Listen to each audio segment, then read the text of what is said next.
All right, we're live. Platinum Kaizo time. So, recapping last stream, we had a dud of a run that died very early. I don't even remember why. And then we had a good run where we pulled together a decent box, and then we had a very exceptionally good and lucky Rourke, thanks to low punny one-tapping Granados for us on the sack, which resulted in a single death on Rourke, which was Gulpin, if I remember correctly. Yeah, Gulpin died. So yeah, we have a box that's pretty compelling. We have Chikorita, which is really cool, not the best. We have Kukri, the designated Numal trade. We got a little bit of progress towards the Rock Smash table, and good progress towards the Honey Tree table. We've got triple psychic types, but one of them is Xatu, so we get a good flying type from that. And yeah, like I think a pretty decent box with pretty decent type diversity, at least once Chikorita comes online, maybe. Yeah, maybe the type diversity isn't amazing right now, but it is getting there. So, we got our Honey Tree encounter. That was where the Kricketot came from. So I believe the next objective is the fight over here. Right? This guy is standing in front of the door still? Yes. Okay. I was pretty sure that was it, but it's not a bad idea to check. So, let's get to planning.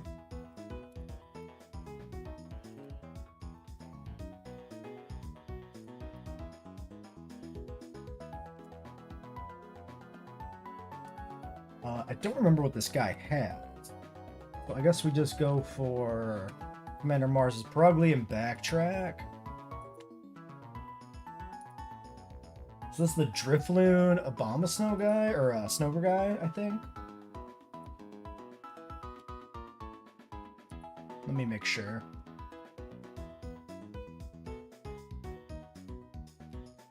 Oh, I also looked at Gardenia. So yeah, the Cricketoon doesn't really seem like it's worth running on the Gardenia team. So I think it is our designated trade, like I just said earlier. And we do have, like, a box, I think, that could theoretically beat Gardenia already. But it's not great. Like, when I say theoretically, I don't think there's much allowance in the squad for anything to go wrong. So we could definitely still want to try to get, like, the Nidoran. Parasect would be incredible if we get that in the woods. And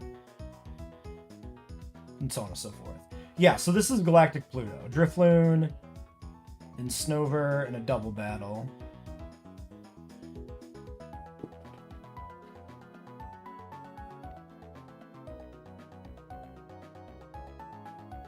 Yeah, so this one always is the one that's a little awkward because that Abra puts out some insane damage, and there's not like an obvious Pokemon that you want to leave alive.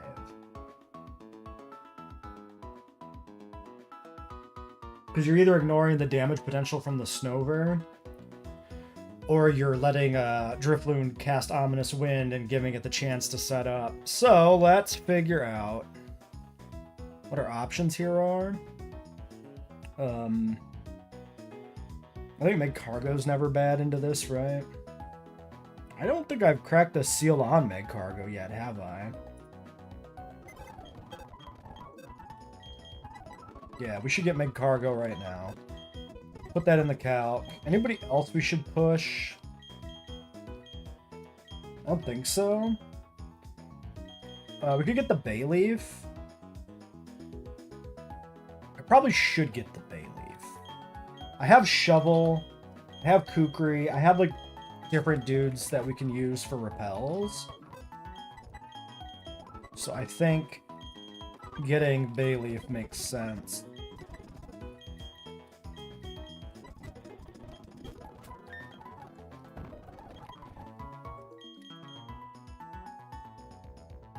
Did I...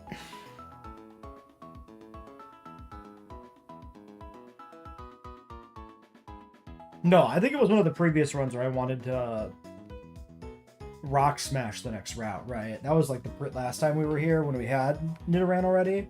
I definitely want a Nido. Yeah. Alright.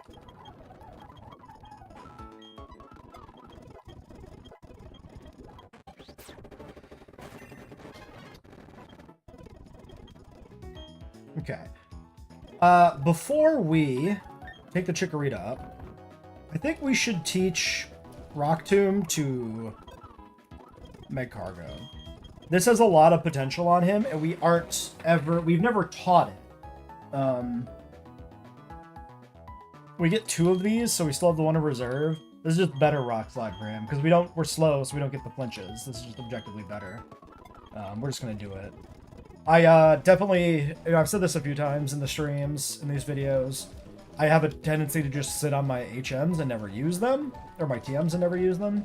I think we should strongly consider just slapping Rock Tomb on Magcargo immediately, always. I've heard other people do it, and imitation is the purest form of flattery or something. So, alright, Chikorita. I believe this just evolves. I don't think this has delays.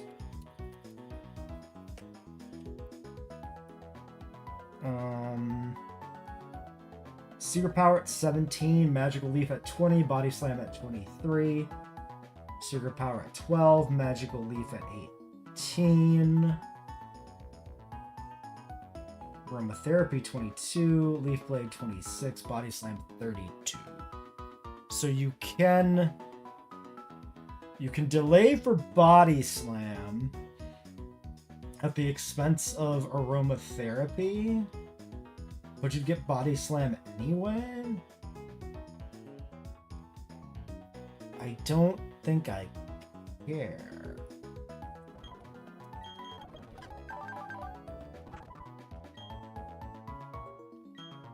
Sweet Scent might have applications for lowering evasiveness. It's a hard one. We definitely don't need like double physical grass moves on this. Maybe we should just take a second to figure out the actual moveset here. So if I pick up Secret Power,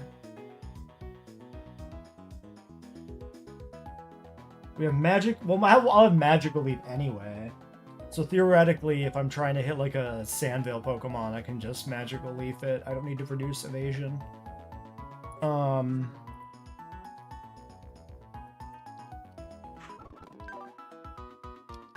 We're Naughty Nature, so we're physical, right? Right. And we have questionable special attack and defense. Naughty Nature. That is attack up, speed death down. Okay. So Bulk is suffering a little bit in general. I think we still carry Magical Leaf. At least initially.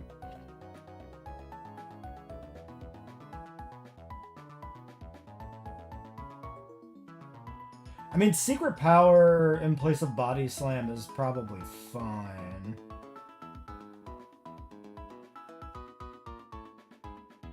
So it would be like Leaf Blade, Magical Leaf, Aromatherapy, and Secret Power, maybe?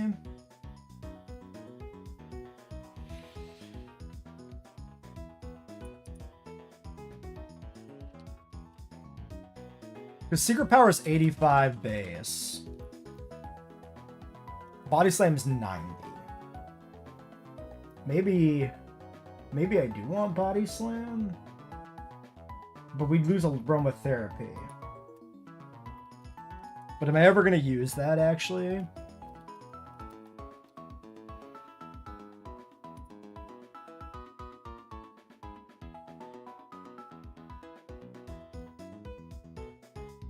I think it's 1 PP in this game.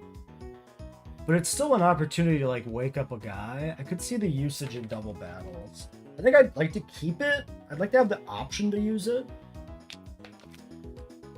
So that I can figure out in the future if it's actually what I would want, I think. So, in that case, I think we do 17 for secret power.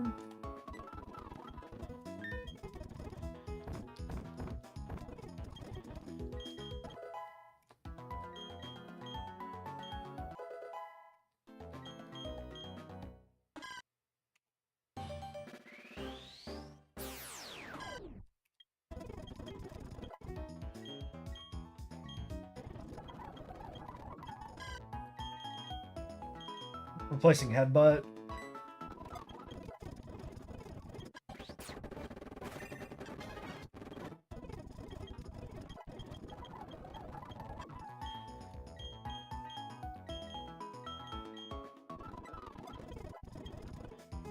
Okay. And then what level do we actually want to take Bayleaf to?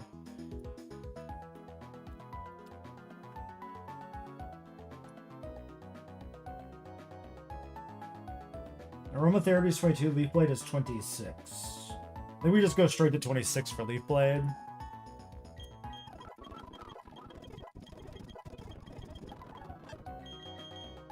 Yeah, so 1 PP, I'll still take it.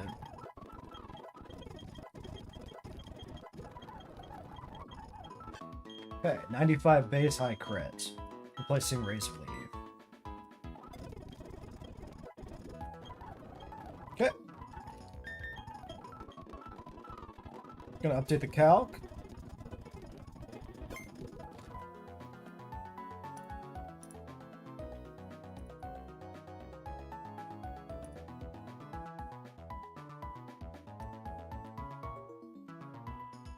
Bayleaf clear. Okay. Let's take a look.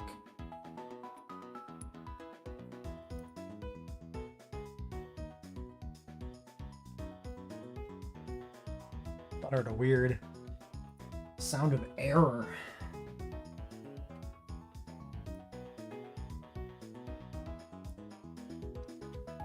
Okay, so Bayleaf's not going to be useful here, of course, because we're looking at ice and flying. We want to look at Meg. So 13%. Meg largely can ignore this guy. And focus this. Rock Tomb just kills. Unburdened Citrus, so that's quite good. I think we're just going in for the kill. Does anything here... Yeah, nothing really threatens the flinch beyond Rock Slide. Or the... Nothing's threatening me getting my attack off beyond Rock Slide flinch. 20% from that, 20% from that. So Abra is the most threatening with the 44%, but we do kill it. Okay. So that looks good. Now the question is, what else is good here? We've got little Magby, which could go for the kill on the other. We could double kill. 32 and 26. So I would go for the kill on whichever one I want to kill sooner, which would be the Snover. If I double killed... Then I would be bringing in 2, though, which is maybe suspect. 52%, 50%, 88.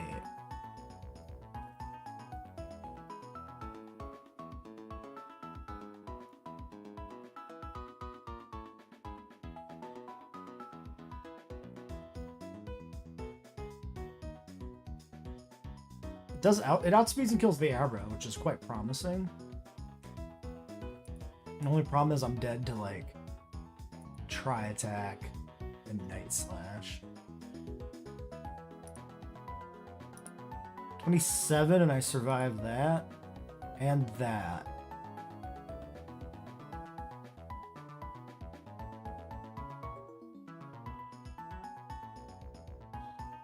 So the only consideration...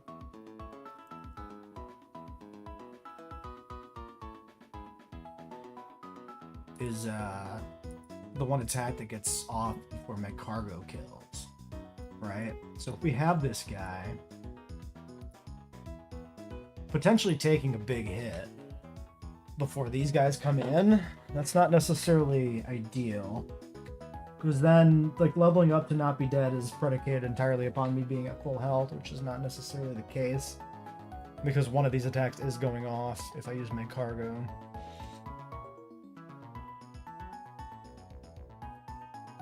I could use, potentially, like, Delcatty. Clear out the extra Delcatty here. Something else that's fast. Obviously doesn't do anything to that. Hyper Voice is 70%. So Fake Out plus Hyper Voice kills. Oh, also, if this Tailwinds, then yeah, like... Oh, and Hail Chip. So yeah. Just dodging the 50% is not enough because you're going to take hail damage. Okay, so once Tailwind is up... 108, 94, yeah, like, see, that doesn't... It's not good anymore. Right.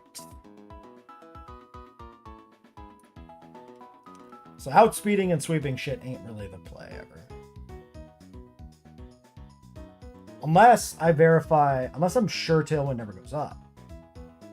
Okay, wait a second. What if we do Delcatty plus Magbeam? Because, Or is Tailwind... Tailwind's the one that's stoppable, right? Fake Out beats Tailwind? It doesn't beat Rocks? No, Tailwind's +5.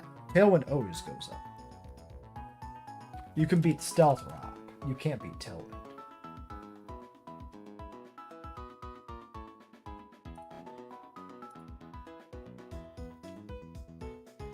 So I'm going to be a little more meticulous. Like, I'm a believer in this run, so I really want to make sure we're in a good spot. I don't want to throw anything away.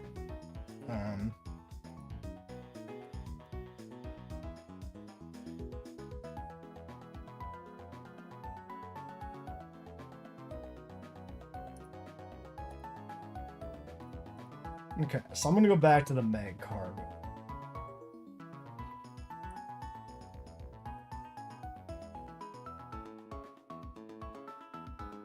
There's also the Furret. Damn, Quick Attack just takes out the Abra. Wait a second. That's a lot of potential. Because as long as we have this in, we don't even care about the Abra. Tanks this. Tanks this. 26, 46, 42. Ooh. Wait a second. What's Sucker Punch priority? +2. Okay. The Furret looks quite good. So Furret can just kill this guy with Sucker Punch. Speed probably will be damned.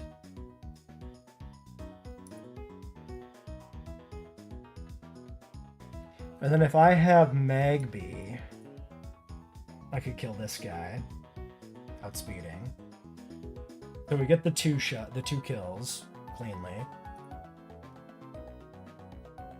Tailwind is up. If Porygon comes in, I can tank Tri-Attack. Actually, I'm hold on. Tailwind, 52. 50.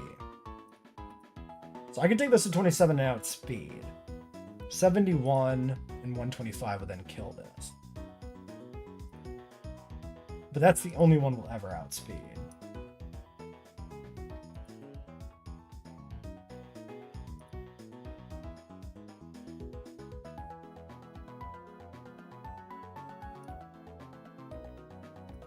I think maybe it's too frail, but Furret does cover me for the Abra. So I just need something that takes no risks.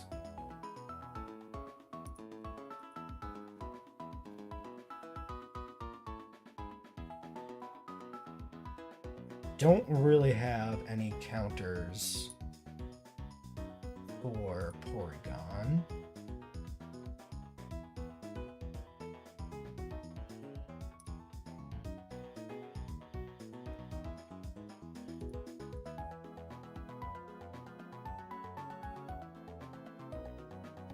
Be firsting the Night Slash. Doesn't really achieve anything. I mean, I could still just run Meg Cargo in the other slot.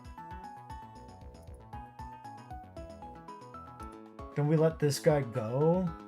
I think I want to preserve HP, though. That way, whatever comes in for it is still secure against.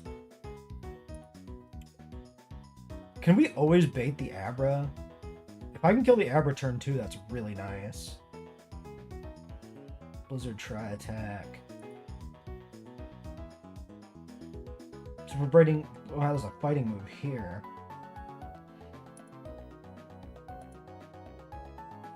I mean, if I had like double normal types, I would always bait like Sneasel and Abra if I killed both. Dustox kills. Tanks. Tanks. Does not tank Psychic, but this is dead. Is Dustox the answer? Doesn't kill Porygon. Doesn't actually kill the Sneasel. Sneasel's Focus Sash anyway, so we don't kill the Sneasel in one.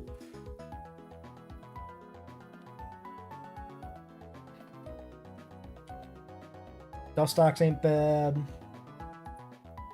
I've got Aqua Jet here, but I don't know. I mean, Aqua Jet plus Quick Attack kills some things. Maybe it doesn't.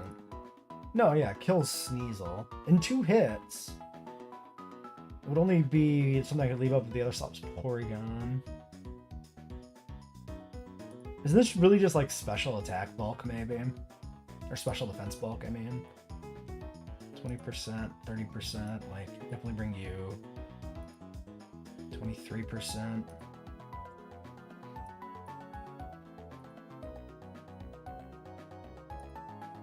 It's 50%, but has value.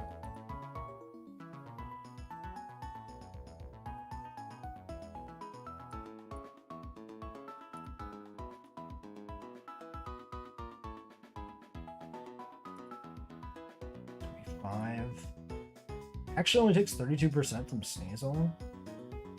It's interesting. Copycat has potential.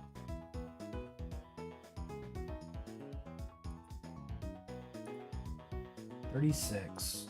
$31. Kind of like the Sea King. Maybe this is the lineup.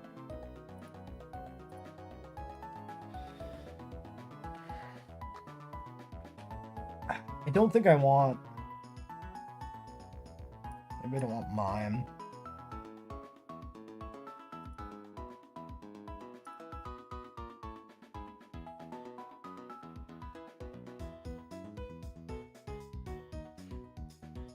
Well, wait. If I'm bringing Dustox, Dustox lead could just work. We lead Furret and Dustox.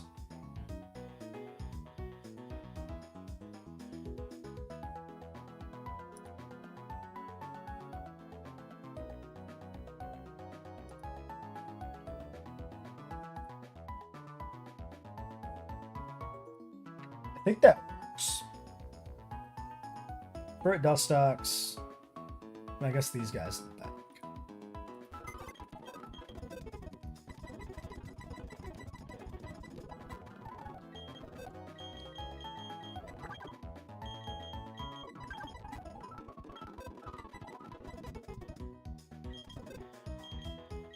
Bulk.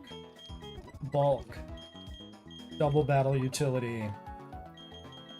Bulk and Prio.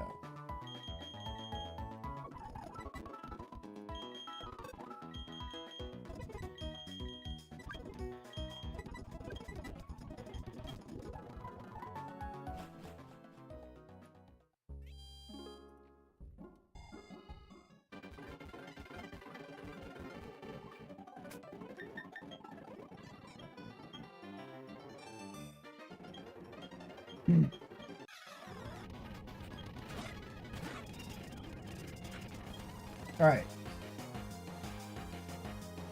Sludge Bomb kill, not Silverwind.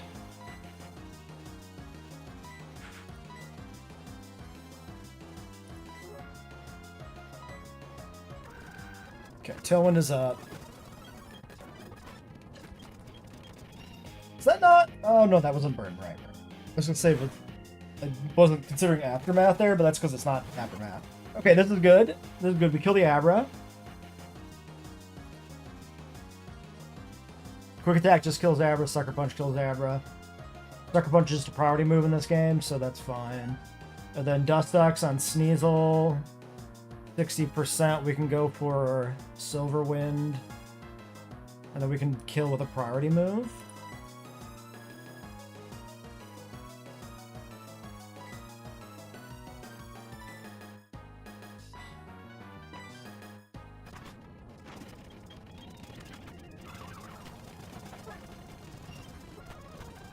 Okay, turret's coming down to half now.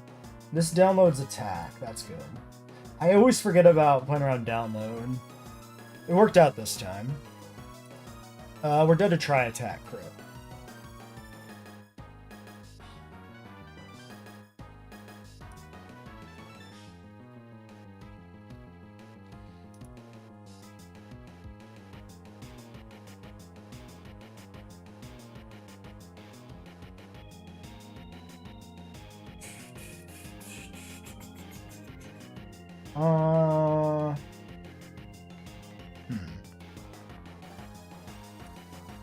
So this is Night Slash and Tri Attack into that slot.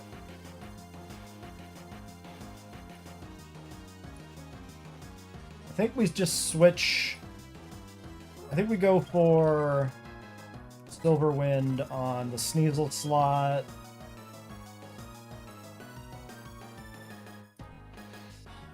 And then we just switch to Mag here.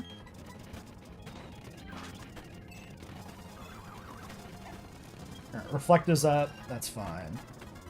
Alright. Dustox. Porygon. 60% Tri-Beam crit. Plus Burn and Hail. I think we're safe. Sludge Bomb is 50%. Fire Spin 70%, so I think we just go for the kill. Sludge Bomb, Fire Spin.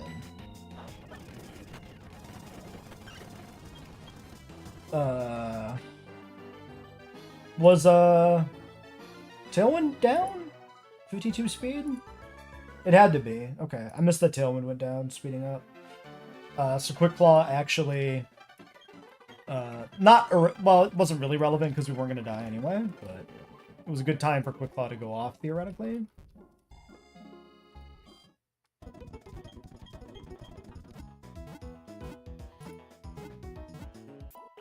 Alright, next battle, Smeargle Trainer. Trace Smeargle. Oh, I forgot there was multiple Dark Void Smeargles in the split, aren't there?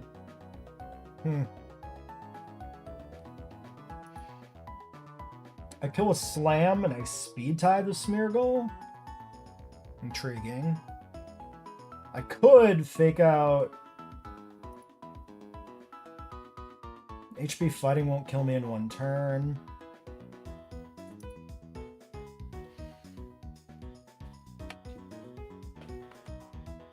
But then I have to switch. I don't love the idea of being forced to switch immediately.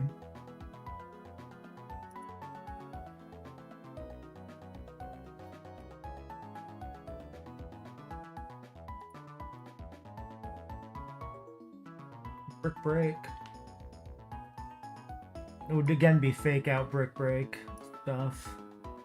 Be fighting 39%.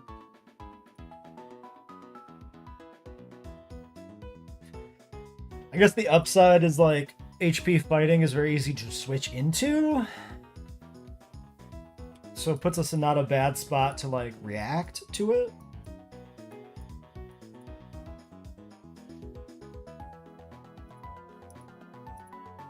This is another one where just like killing both sides is not the worst thing in the world if we can do it.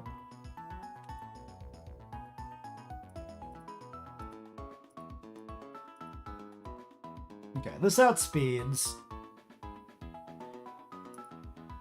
If it's Ominous Wind though, it's kind of just bad. Same deal here. Unless we kill the Mischievous, but then the only way to realistically kill the Mischievous is if we have a kill on both. Which we could have. I could run... Okay, wait a second. We could run this in slot 2 and use this to kill the Mischievous. And find a different answer here. Which could be just like fake out Hyper Voice. 90% right now, though.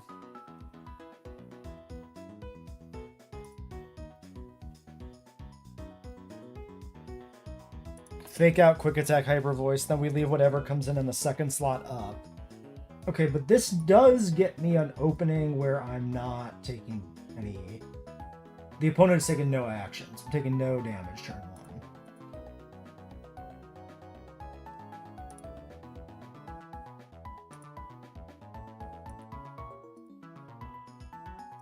There's merit to that. So we fake out the Smeargle. And we just Sucker Punch the Mischievous off the board here at 26. Double normal types is very predictable too.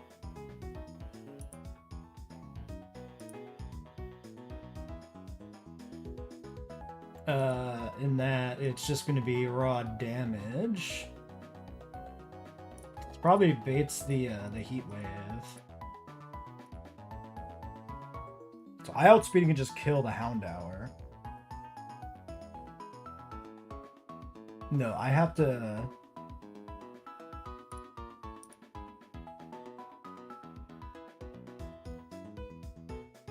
Okay, we let the Houndour attack us, and then next turn I can kill the Houndour because we got to kill the Smeargle that turn. So this kills the Houndour the next turn. And then I've got either of these two in the back coming into the other slot. 66%. I can Hyper Voice and just kill the Bagon if it's the Golbat. Yeah, I think that just kind of wins, right?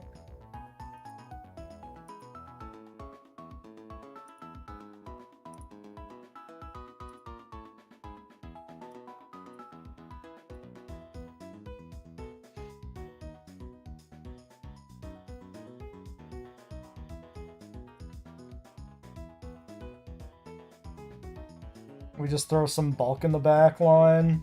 These two should pretty much sweep this.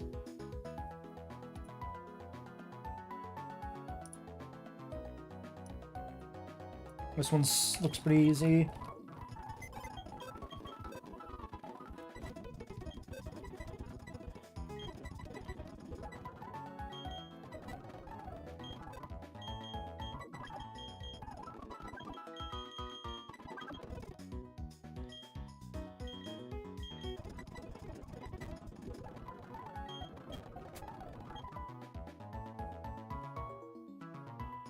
Okay, one more time. We need to go to 26. Delcatty. Fake outs. Next turn it's Hyper Voice. And just, actually, yeah, 26 outspeed. So it doesn't even have to be that. I can just slam the Smeargle. Well, Hyper Voice is going to hit anyway. Ooh, can I... Copycat Slam? Is that worth anything, actually? Technically better. I don't know how that works with targeting. It will kill this. And it will kill this. I think that's better. I think that works. Okay.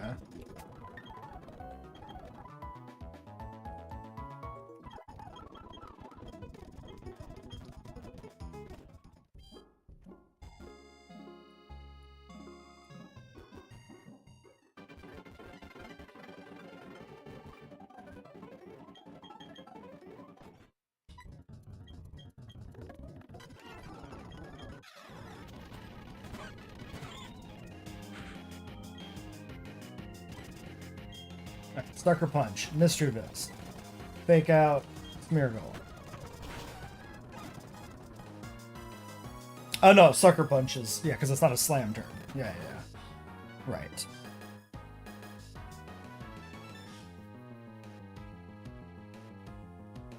Okay. So, we're clicking Hyper Voice, which can apparently just kill the Houndour.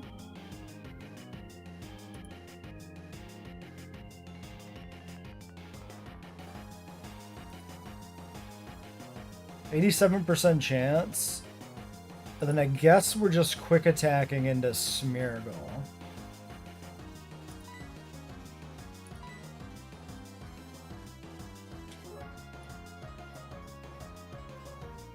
%63%. Fake Out 28, 36 max.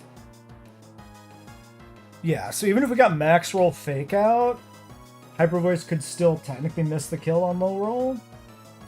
So yeah, we do quick attack Smeargle and then Hyper Voice.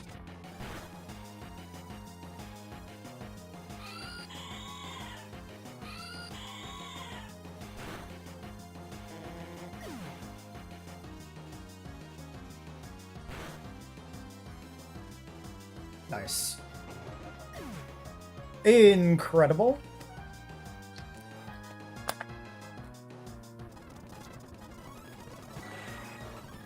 Alright, Golbat and Bagon. I think we killed a Bagon with Hyper Voice. Yes, the Golbat does not die. 46 speed. We outspeed it on Furret. So I might as well just slam.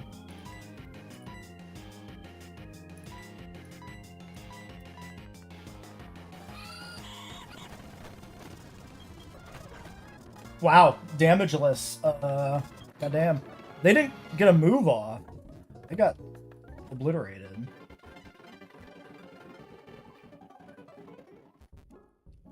That was a clean-ass fight.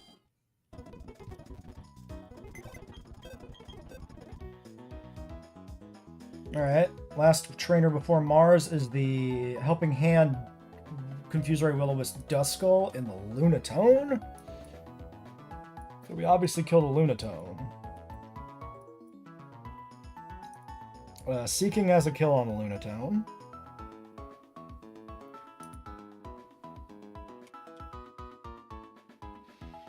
Okay. So Seeking kill Lunatone.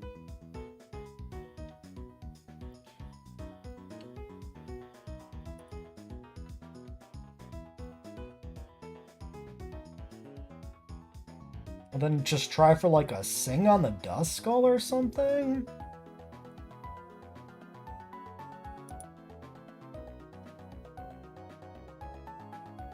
Wait, does Sing hit my allies? I forget. Levitate Citrus.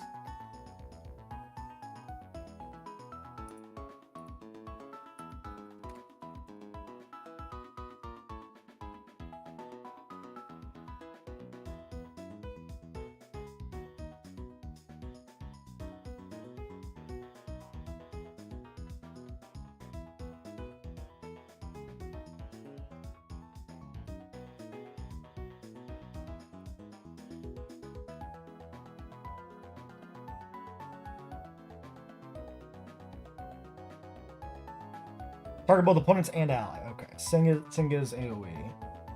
So I would sleep my own CK, which ain't ideal. What else could I do to control the Duskull?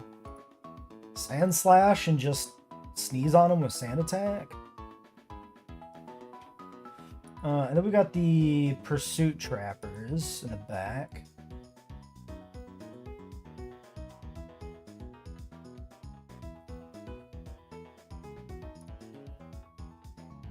Yeah, so the real danger here is the Pursuit Trapping Murkrow. 25 Seeking, I would outspeed and I can just dive and kill this. Pretty good. So I think I want like 2 speedy guys to kill the Murkrow. Although this has T-Wave, this comes in first.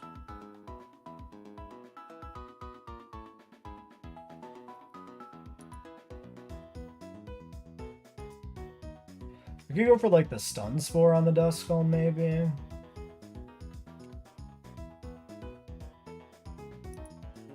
That makes it more likely to bait in this guy. Should we just kill the Sea King?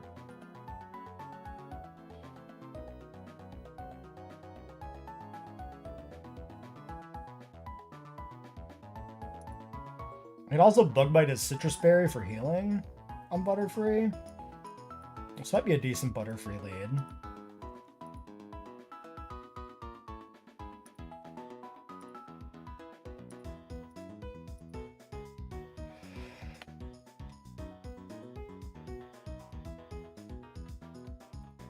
$25 Sea King's not too bad here.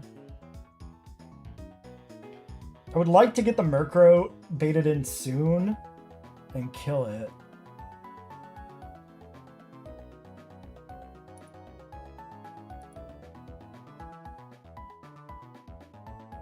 Yeah, there's no reason for the Ari to come in no matter which slot it looks at.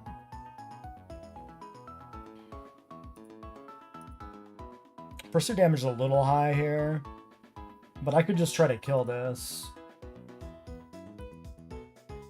Yeah, 60%, 40%, it's possible, but not likely. But this is only 22. I can take this up.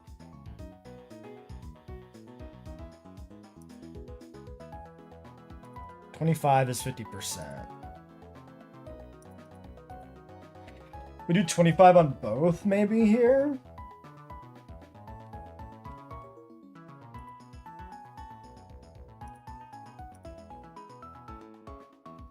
So the Murkrow is dead. We fight the Umbreon. If it's both, we leave the Umbreon alone for a turn. If it's Ariados...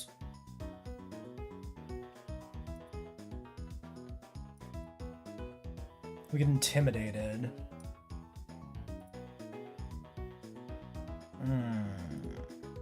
Oh, but it's only one at a time. Yeah, because we're leaving the Dusk Skull up.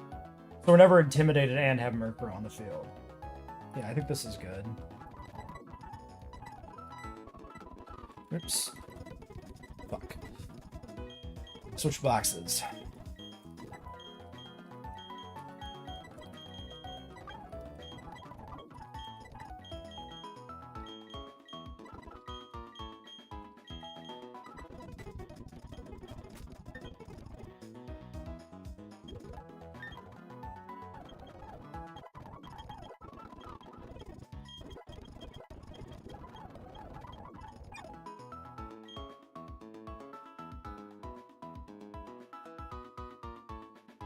Psybeam versus Gust.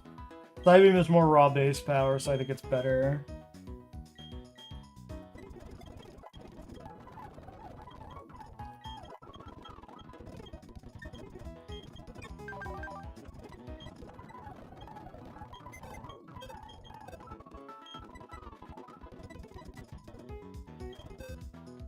Okay, so on like the back line, I just want stuff that can switch into the Ariados. I think Magcargo is really good, of course.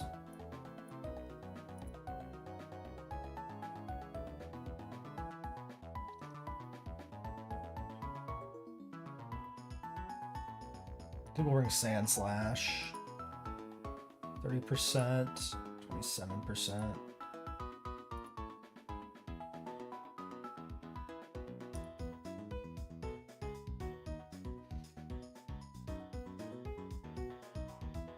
Also Zatu, that just kind of kills him. Seems bad to bring it though with multiple dark types in the back line.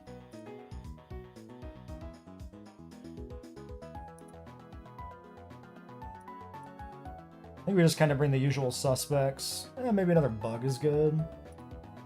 Yeah, Dustox is good.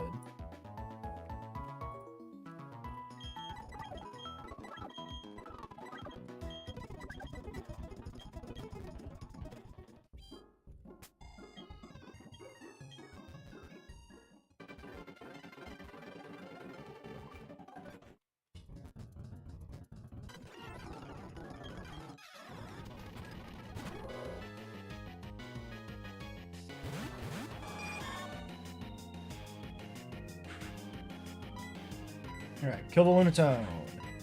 Sunspore, Duskull.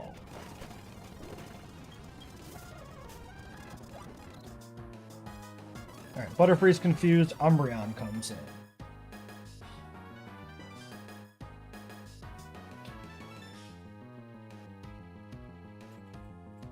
Not unexpected. Do I switch out the Butterfree now?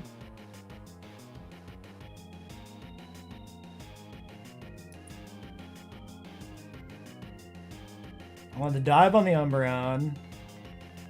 Maybe it attacks the Butterfree slot on the switch.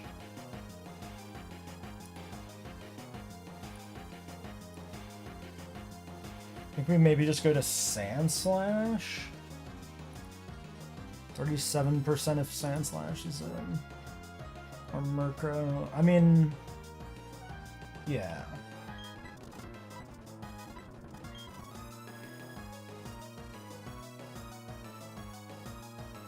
Sand Slash doesn't really help me kill the Umbreon, but I have it anyway. Yeah, I think we'll go to Sand Slash. I think that's fine.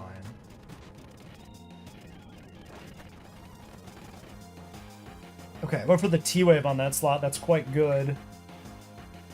So, they did nothing this turn. I wasn't really... The ground typing was the deciding factor for going to Sand Slash, actually. I just wasn't really...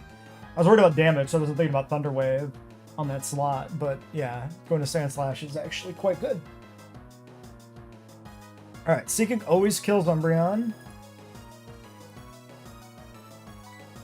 So we're going to dive the Umbreon. And then you're going to Sand Attack just the Duskull slot. Nightshade missed. Hilarious. Alright, dive on Murkrow.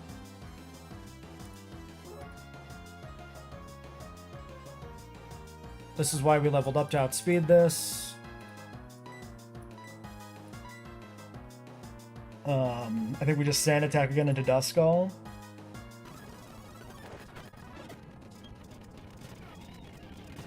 Alright, Ariados comes in and intimidates us. Alright. If we stay in, we could get locked in. Dive is 40%. Rock Throw is 27%. Means I'm not really out damaging shit.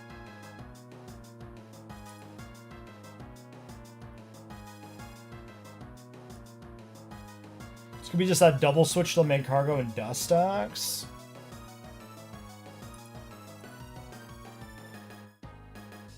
I think so. I think we just switched to main cargo, switch to Dustox. I guess we can try to think about what the Ari is most likely to do. Poison Fang into the Seeking slot. Yeah. So we want this to be Dustox. Because this could be Poison Fang. And then this is my cargo. Nice! Okay. Best damage here is Sludge Bomb. Fire Spin just kills, though. I think we still... I can Moonlight? Yeah, let's just Moonlight. And then do Fire Spin.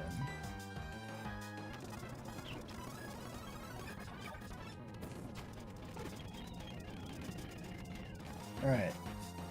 Easy. Sludge Bomb. Fire Spin. I'm actually faster. Oh, also he's paralyzed, so yeah, super much faster.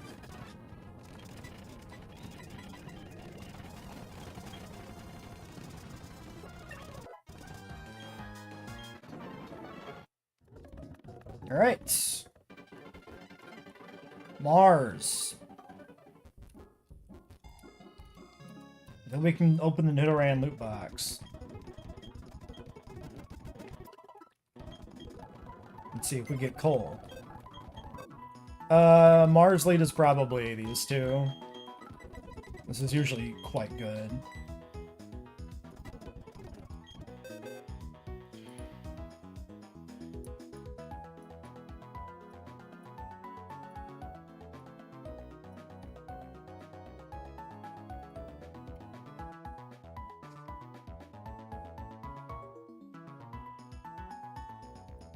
Did we go 25 to kill the Scar Marine? I forget. I think 24 does it.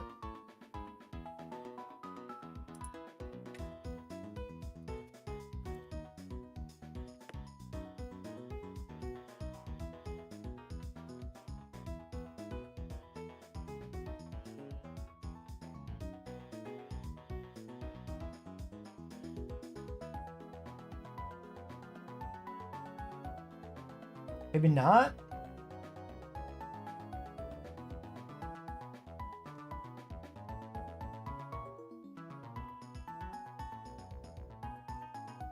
Yeah, we should probably go 25.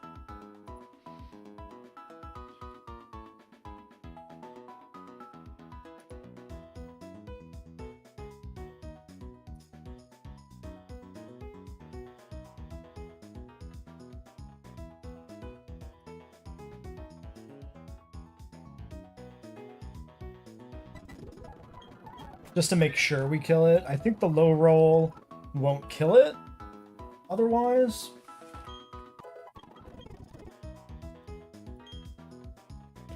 Also, we had a few levels XP there, so we're probably pretty close to leveling up anyway. So it's not a concern. And then Sand Slash is just gonna sand attack the Hippo turn 1.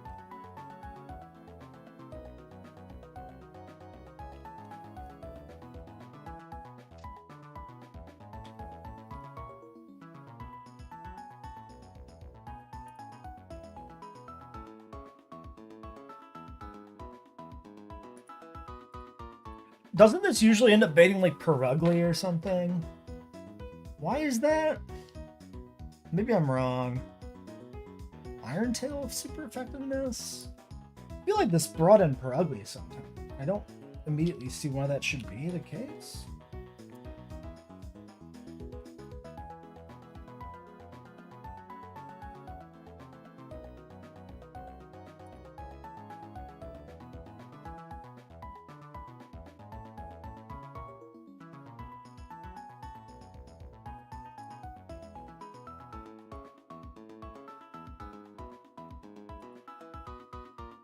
Well, either way, I'm pretty sure what comes in is variable.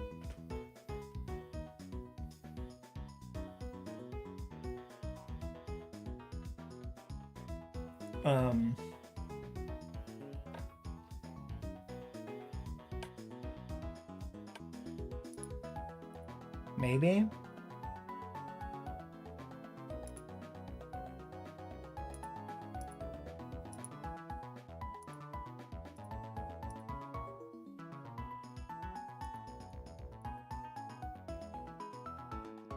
Uh, 25 gets us Drill Run, right, on Sandshrew. So I think we want to get Drill Run here.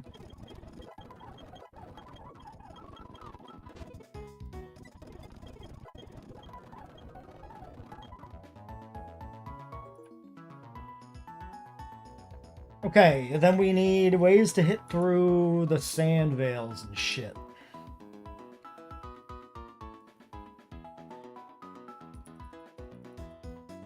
I could see this being a big Prinplup angle, maybe. It takes 2 to get through it.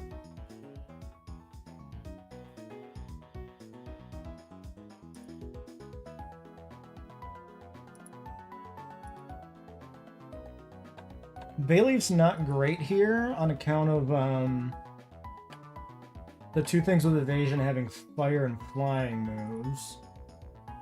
I could see taking Prinplup pretty high here for this.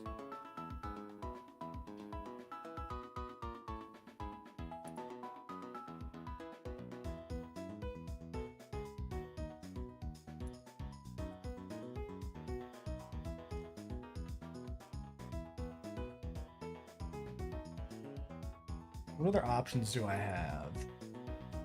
Mime a Magical Leaf.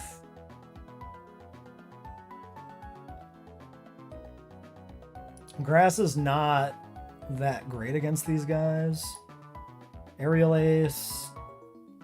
Aerial Ace is pretty good into Goodbite. Goodbite Zatu outspeeds Goodbite.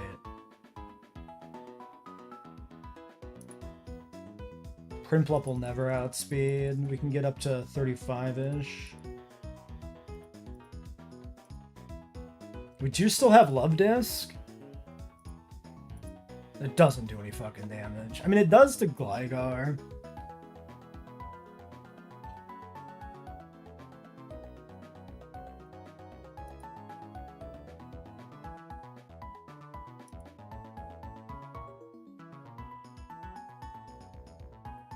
It's also way more sackable.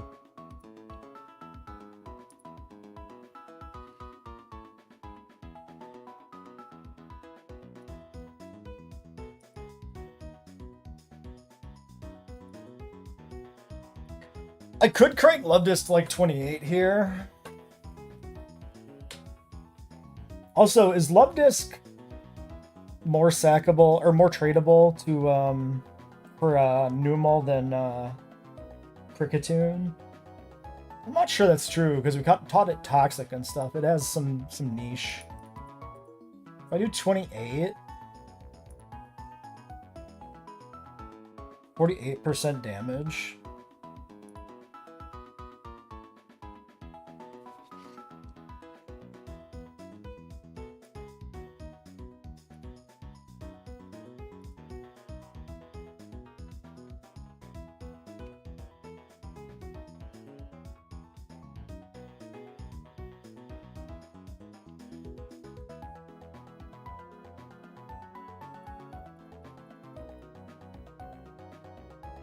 I could push Penguin up and Love Disc up. Switch both of them into Gligar to kill that in a relatively safe time frame.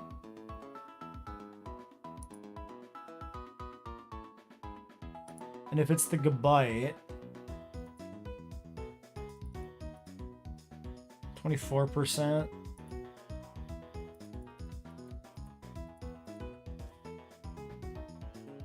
%.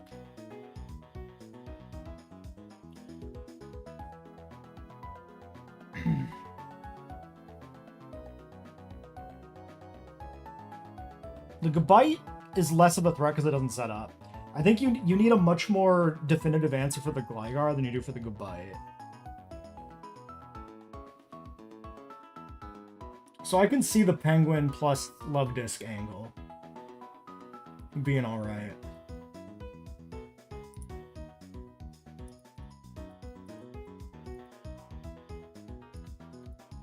27 is 51%.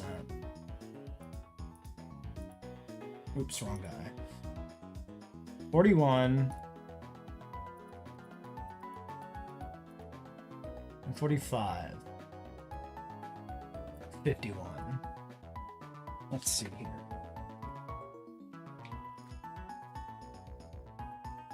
$45, 51.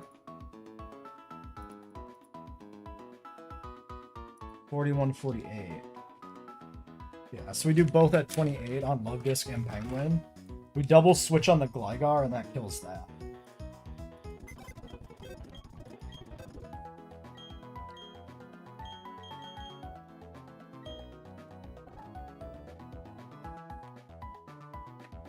Is that safe? Because he Swords Dances. So I outspeed. This can die and I don't really care. This is what I care about.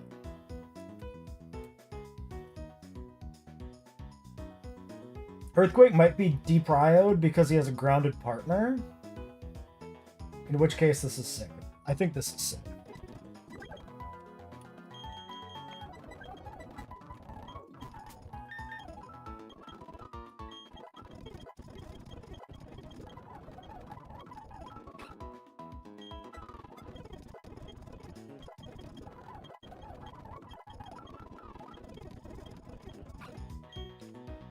Natural Gift. Don't see myself really clicking Metal Claw. We might as well have this. Double hit. 160. Fuck it.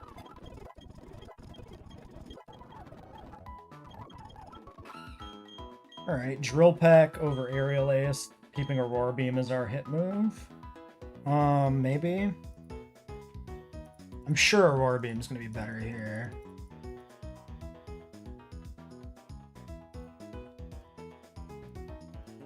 We have Aerial Ace. Yeah, it's still way better than its Aurora Beam.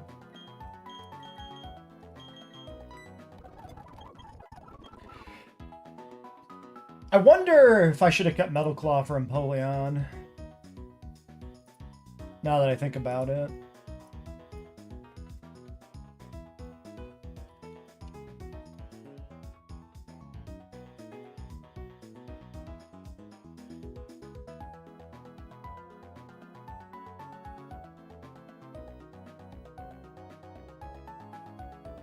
Steel Wing is 39. We're fine. I just want to have a steel move immediately unless I... Well, no, I don't get a steel move at all now during that split. Whatever. Steel coverage is not typically important. Especially not in a water type. You're there for the defensive bonus.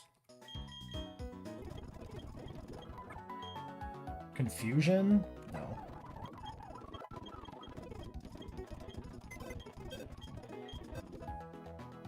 Okay. So, we got our Gligar designated team. If the cat comes in, we just fight that with what's there. We don't need to switch for cat. If the Gabite comes in, that gets a little more weird.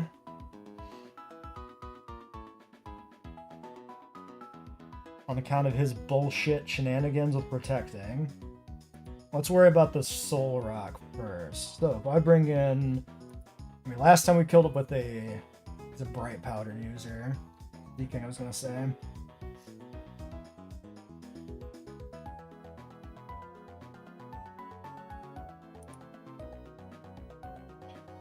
Silverwind is a 2-shot. I get blowed up by Zen Headbutt. It's not really a solution.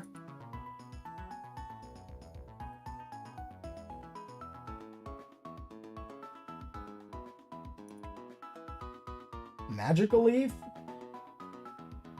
I take very little damage here, but it wants to set up screens. Well, if it sets up screens, I can go Azu. Brick Break is effective. I don't think that's bad. I think Azu here to just kind of hit through and break this is fine.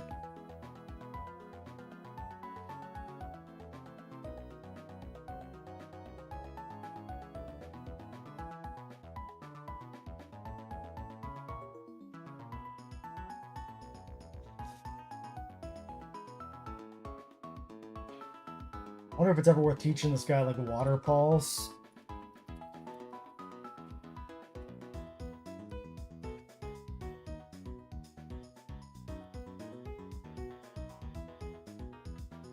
He's not getting any moves until like 50. Do I teach this guy Water Pulse? Is that a throw? 37%. It's good for like securing the kill without the mischance. It's okay into the Gabite.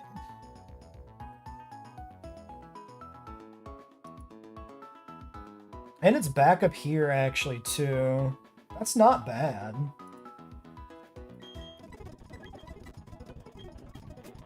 This might be overkill, but also we've never ever even used this Water Pulse TM ever.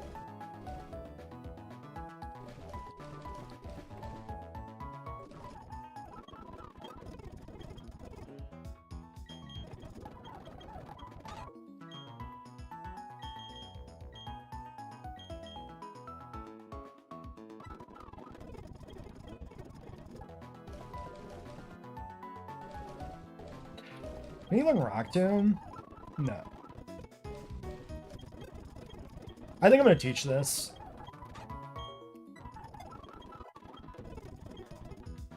Why not? There's utility to that. That's kind of good against everything.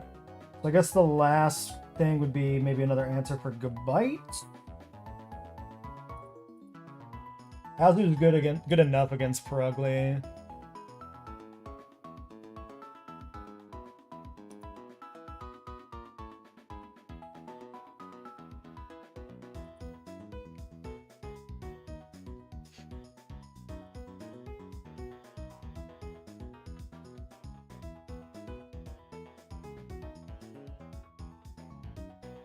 Zatu's aerial ace is 50% damage against Gabite.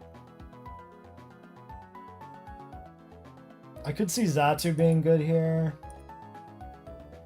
It's another answer. It outspeeds a lot of the rest of the team as well.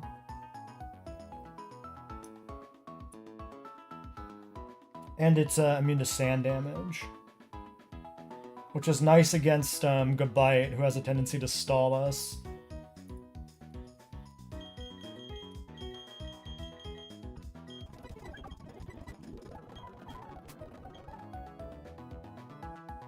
I think I like this team.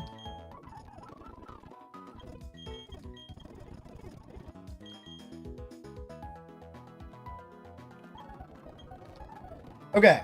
So we pre-sleep, we wake up the lead 2, we put Chesto Berries on him, right? I think that makes sense too.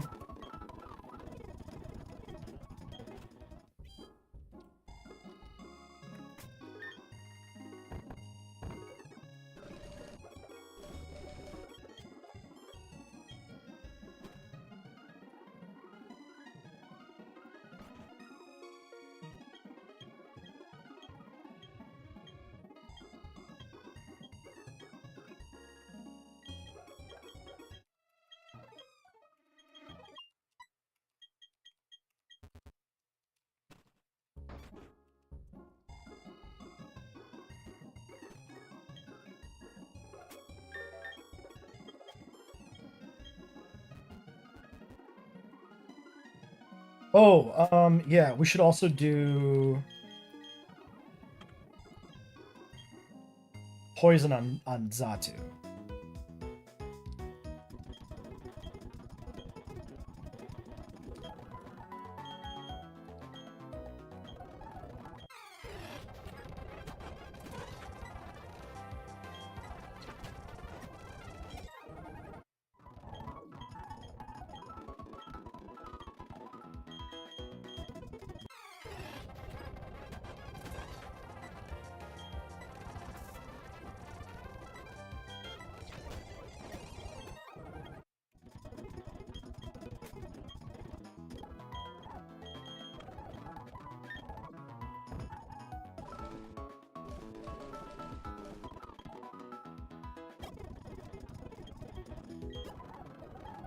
Right? This is not a 50-50, right? This is always Magic Guardians. Alright, Chesto. Chesto.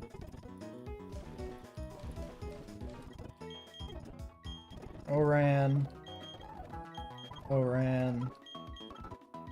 Oran. And Oran. Is that true?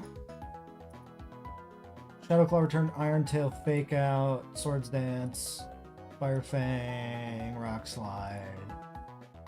Yes, just Orans in the back.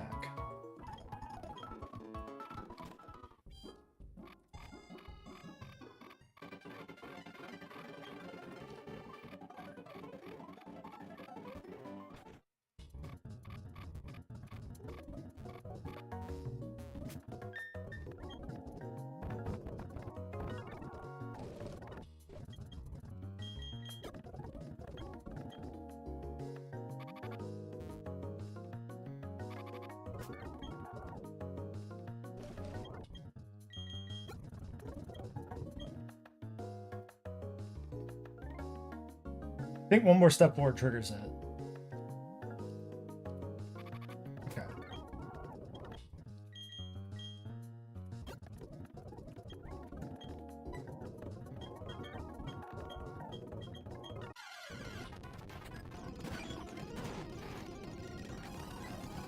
Fire spin, sand attack.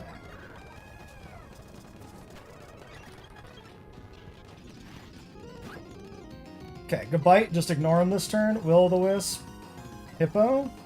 Actually, do I attack with Sand Slash into this?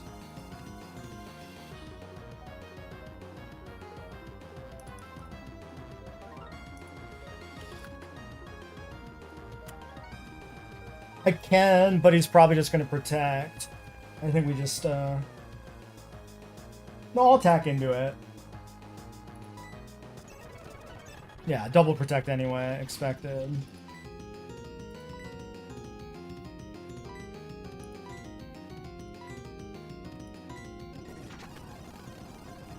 Yawn missed, Will-O-Wisp missed, everything else missed. Crazy.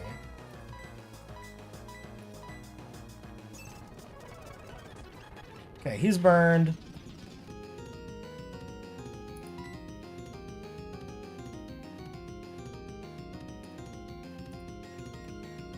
Now we'll switch targets. And go for the Will-O-Wisp or the Fire Spin.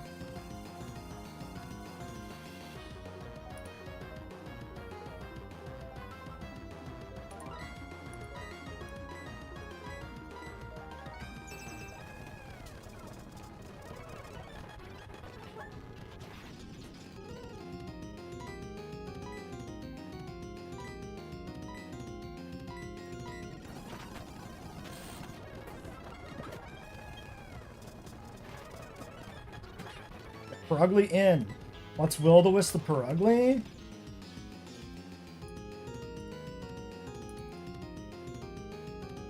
Max damage to this is 52 on a crit. I think we have to switch. I think I just go Azu and Brick Break it.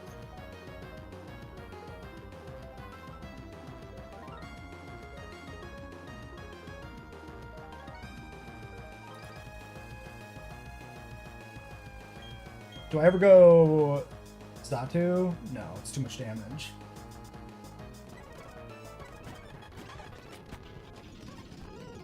Ooh, Chestnut sleeping. It's not what I want.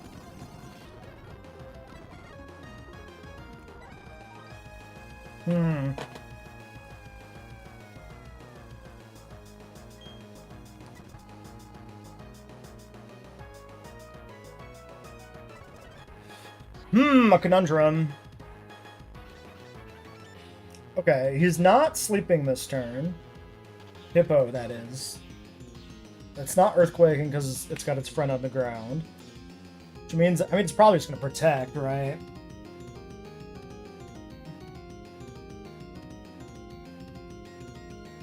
It should never be... What if this attacks... If the cat attacks Meg Cargo... It should always be...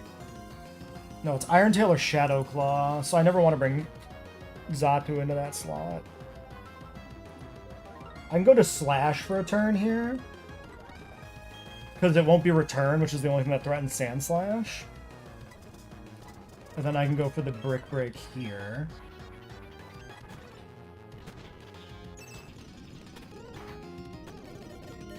Okay, it got the crit. I got the crit.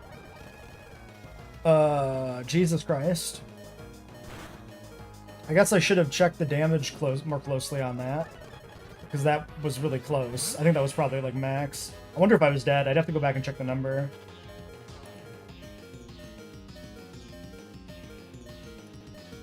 Okay.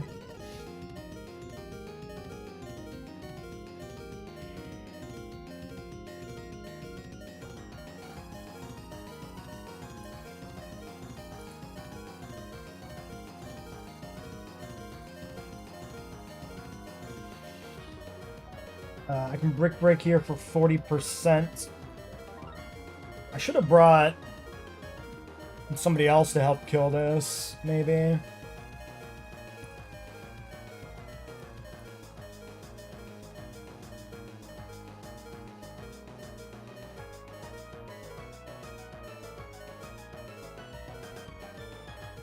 Here's the problem. They're attacking the Shamshir slot. And it can Earthquake this turn.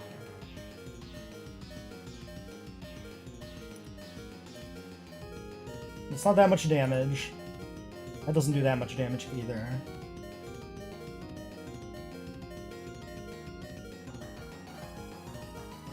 I could go Bubble Beam for the chance at the speed drop, or Slam for the chance at the para. Since Brick is 40 to 49, we never get the true shot anyway.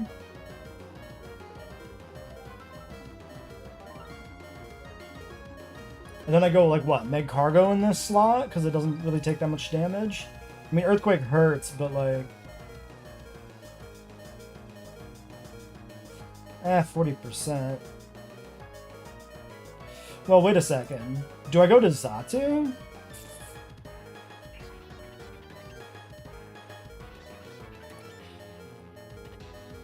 It could just be Rock Slide, right?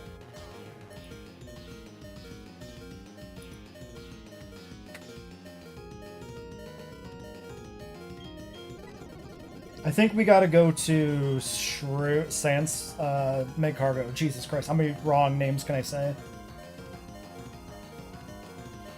If I go to Meg and my health is good enough, then I can probably guarantee it's Earthquake next turn to switch into Tomahawk. And then if I am landing 2 Brick Breaks, I get the kill with Zen Headbutt.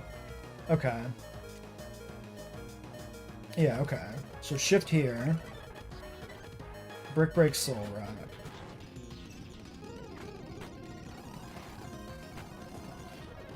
Okay.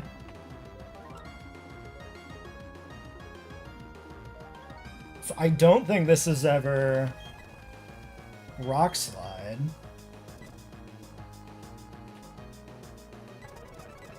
So I think we do Brick Break again. Okay, that works. Okay.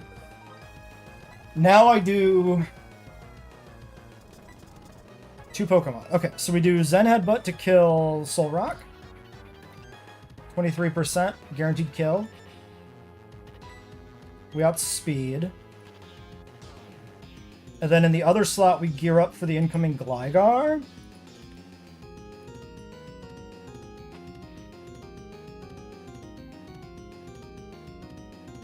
By going to Penguin. I think. Or do I go to Boomerang in case Hippo attacks the store? Because Boomerang's more sackable. But Boomerang outspeeds. If it is... I mean, if it's burnt... I could also just kill it. Hold on. And then just double switch? That's safer, right? Yeah.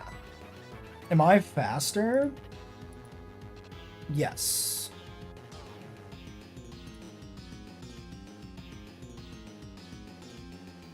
I might as well Bubble Beam.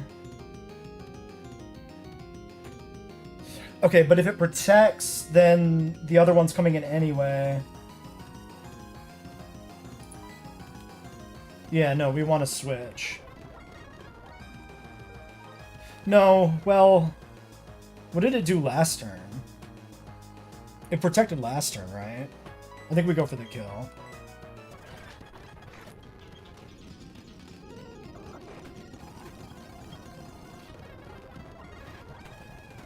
Okay, do I keep Tomahawk in here? Because switching is losing a turn of tempo anyway. This would bait Rock Slide. Aerial Ace is 33%. So if I Aerial Ace now, he's going to Rock Slide, I never die. I bring in Love Disc that never dies. Love Disc outspeeds. So Love Disc is 48% and 2 Aerial Aces wins. Yeah. Okay, so yeah, we just win. We just Aerial Ace, and then we switch to Love Disc. Okay, now we just Aerial Ace and Water Pulse. Clean! Pretty clean. No risks, I don't think? Do we risk anything there? Maybe the Sand Slash switch was wrong. Maybe I was actually dead to high roll crit. But I feel like that was the high roll. I might have missed it.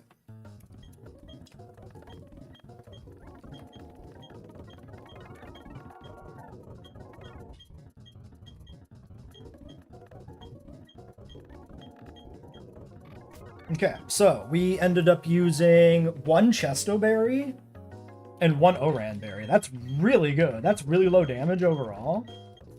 Although it did, yeah, 1 HP on Shamshir is terrifying.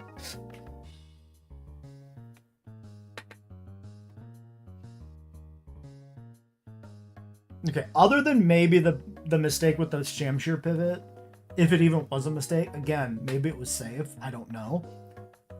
That was incredibly clean, I feel like. The box has been fucking performing.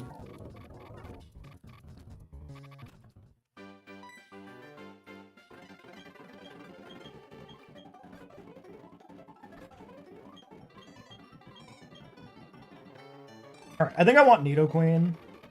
But we should take a look at the encounter table and make sure that the larger table repelling for the larger chunk of the encounter table. There we go. Makes sense.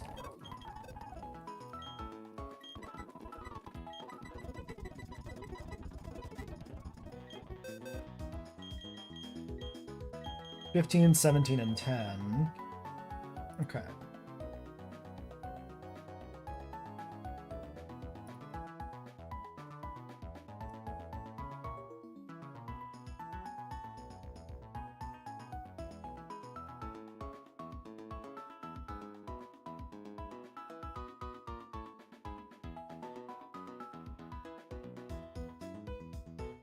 Okay, so 205 South, we have no dupes. 205 North, we have no dupes because it's the same encounter table, just different levels. Oh, you can't even repel manip on 205 North. Why would you ever take 205 North?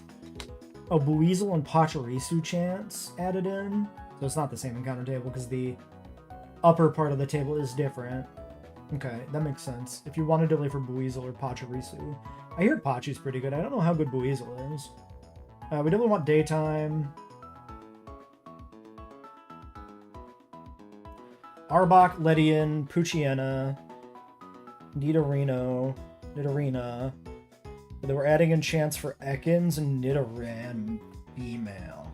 If we get the Ekans, is that better than the Arbok? Because generally speaking, these guys are underwhelming.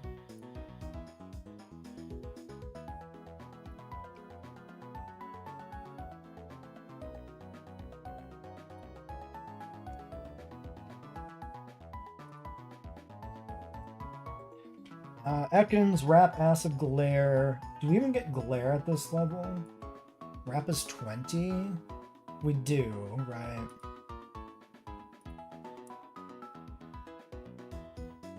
$17 Ekans, 22 Arbok. So the Ekans has Glare. 22 Arbok has Wrap, Poison Sting, Bite, and Glare. Okay. So either way, it's got Glare. We delay 25 Crunch, 28 Earthquake, 33 Poison Fang. Ooh. I mean, it's not, like, particularly good, but it is something. I can see that. If we get... okay, yeah, the Ekans is better.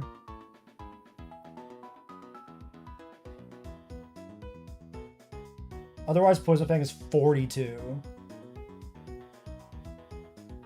Still bad, but like... Alright. I think we repel manip with Shovel, maybe? It doesn't really matter, right?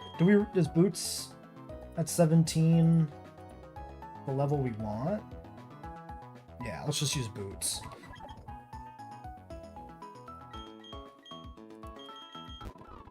Okay. Things that help us catch. Delcatty. You're good at taking damage. You're good at taking damage. You have other things to help us catch.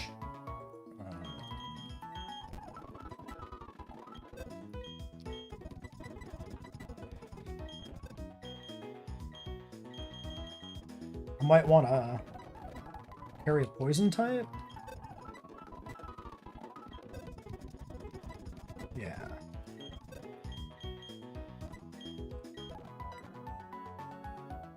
Honestly, getting an Ekans is not even that bad here, because we have one poison type. It's not the poison type I want by any means, but we could delay it for the Arbok with Poison Fang, and then it's actually maybe decent in the Galactic Hideout, where there is a Toxic Spike setter. You need somebody to come in and absorb that. So So I don't think I even hate the idea of getting the Ekans here. And I hear the Staravia is pretty good if you delay it, so... Alright. Let's make sure we get the time correct, because I don't know if this counts as night, and I don't want to risk it.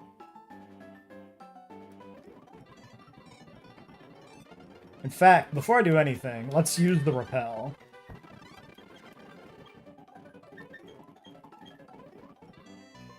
Okay. Daytime, 17.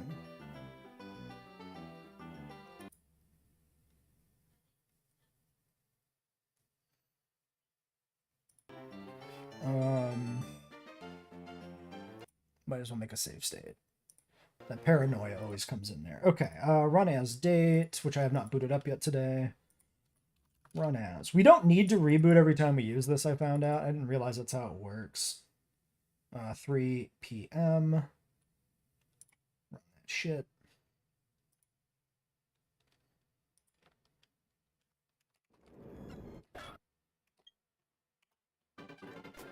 Alright, Baneri in the lead. I'm just going to double check the repel even though I know I used it.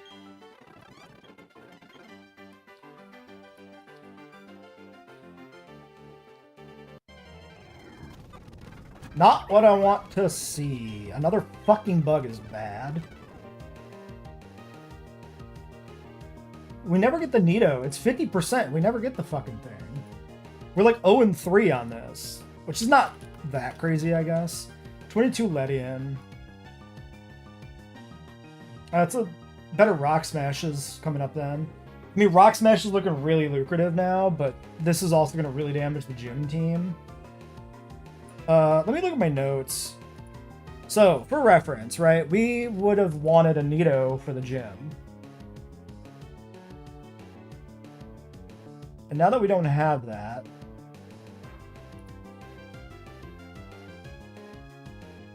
So on Rotom, we have to use like Mr. Mime to bait a Shadow Ball to bring in Furret to try and get the kill. And I don't think this was guaranteed.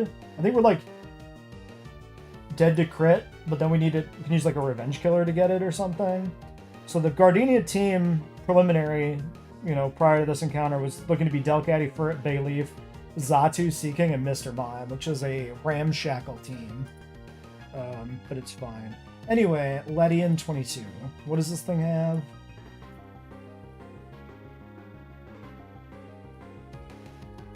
Mach Punch, Bug Bite, Reflect, and Light Screen. Okay, I mean, we got screens on this. Safeguard's still coming up. I mean, at least the moveset's alright here.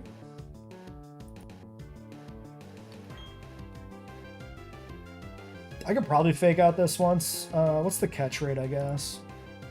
We have net balls for this. Like, this is probably 117.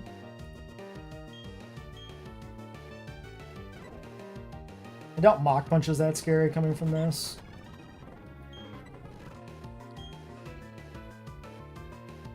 Okay, well, sure, man. That sucks.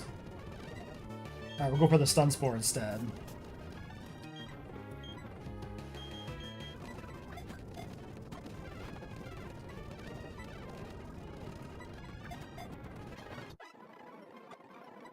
Alright, we had one of these at some point.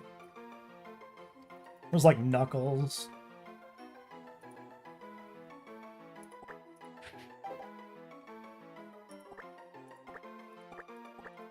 It might have been like Brass Knucks or something, but I think I retooled it because I didn't like the abbreviation.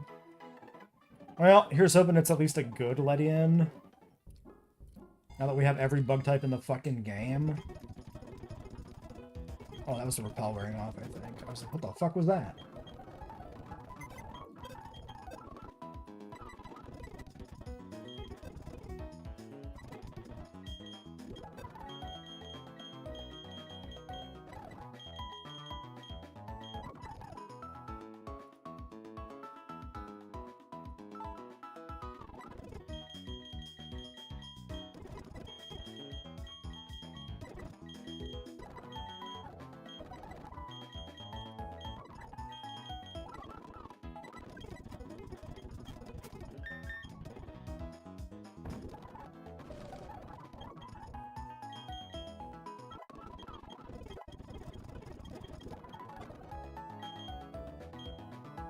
Question becomes, I definitely want Safeguard on this. I should have looked at this thing's stats first.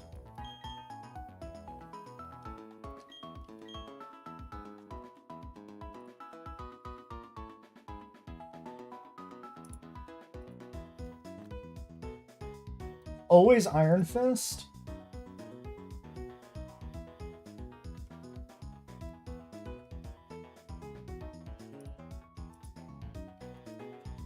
It's 20% damage, right?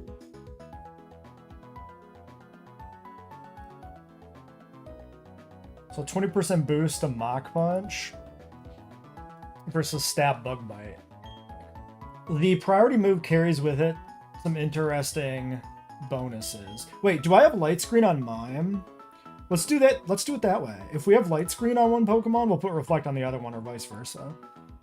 Yeah, Mime is Light Screen, so I think we keep Reflect. And this is Reflect, Safeguard, Bug Bite, Mach Punch.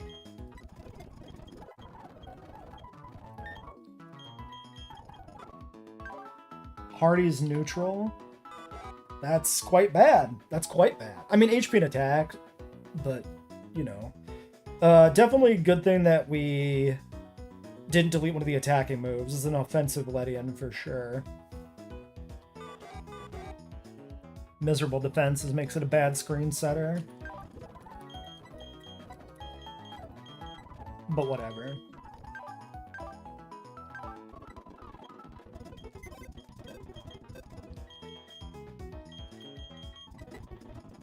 Alright, we're going to save, we're going to take a break, and then we're going to head to the next route.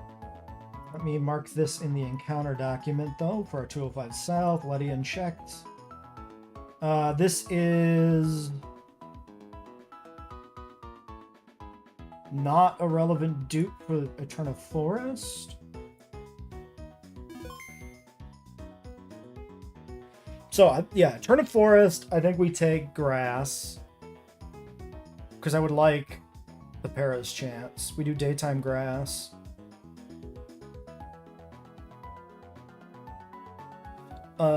Most likely encounters Roselia. Which I think I'm okay getting another Grass type to pair with our Bayleaf. And this one would be Poison, so I don't think that's bad either. Shroomish Pineco. We have the Kricketune dupe. It's chance at Wormadam.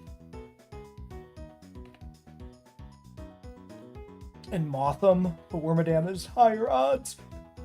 Combi Beedrill. Nuzlocke, if we do Daytime for Paras. I'm fine. And then Eterna City. I feel like Eterna City and Route 211 we do Rock Smash. We definitely don't want Route 211 Grass because it's all Fire and Psychic types, and we've got 3 of each, or if you count Numel coming in. And then Eterna City is Grass types, and I mean, we're likely to get a second one from the woods. We already have Bayleaf. Actually, do I ever want to fish in Eterna City? Lotad or Barboach? I mean, Lotad's not bad. We should think about Lotad, but we'll think about it when we get to Eterna. Alright, be right back.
Actually, I'm gonna grab a drink too.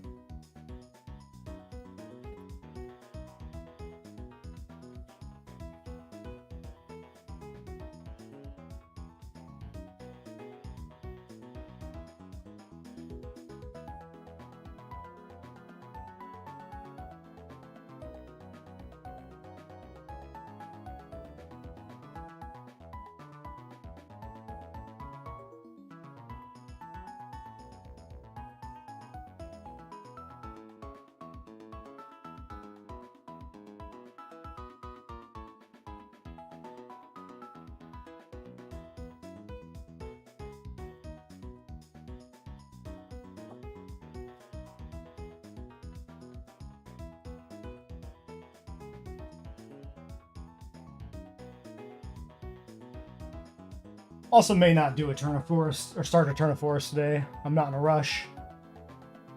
We're gonna try and take this attempt a little slower on principle.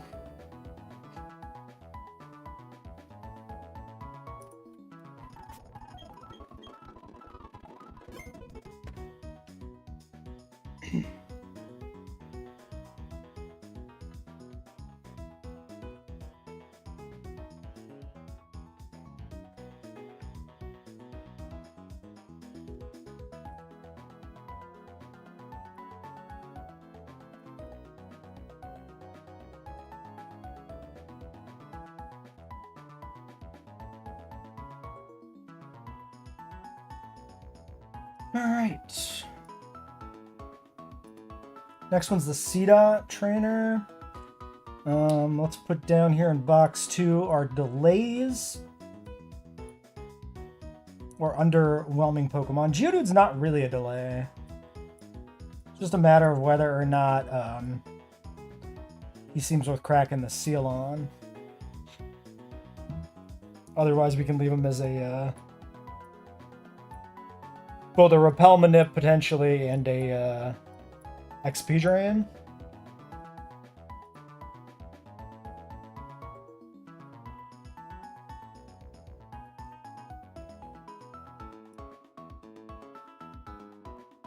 When is the next relevant Repel Manip?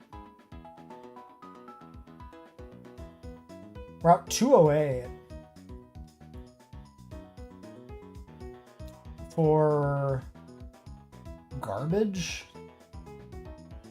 208 looks like it kind of sucks. 208 is Barboach fishing, I think.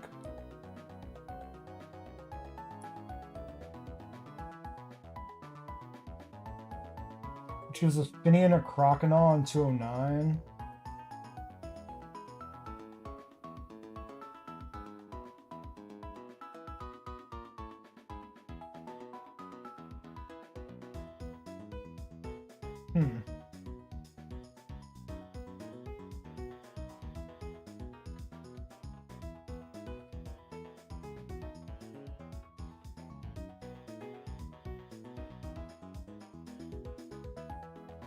So we've got a 1 and 4 for a Croconaw if we get the Barboach on 208, on 209.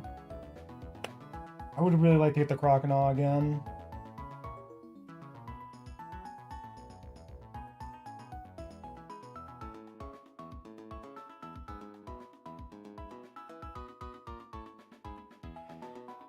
And that's kind of it for that.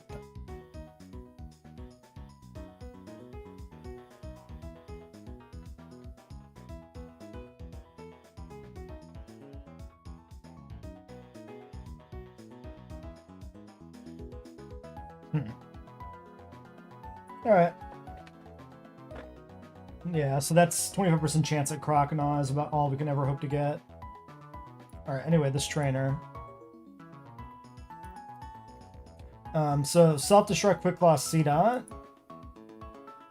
King's Rock, Seal, Expert Belt, Ponyta, Poison, Jabbing, Water Pulsing, Nido.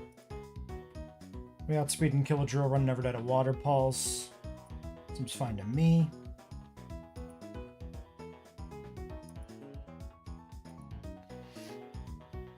Well, let's go over in the front.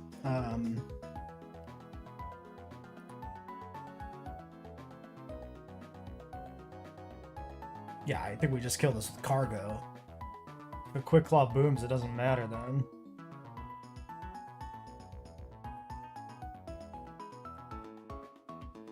Cargo baits Seal. Stomp is a ground move. So it's not that simple. Oh, whatever. Leaf Blade outspeeds and kills this. Yeah, we can use Bayleaf here.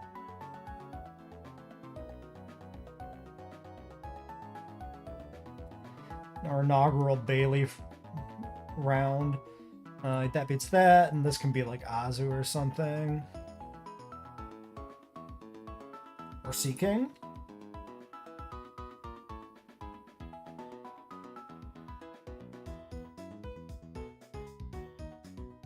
Yeah, Seeking Aquajet, Azu is backup. I don't know, Pig is backup just because it's random guy that does stuff. Actually, maybe I don't want to use Sand Slash. Maybe I want to use one of the Psychic types for Nito.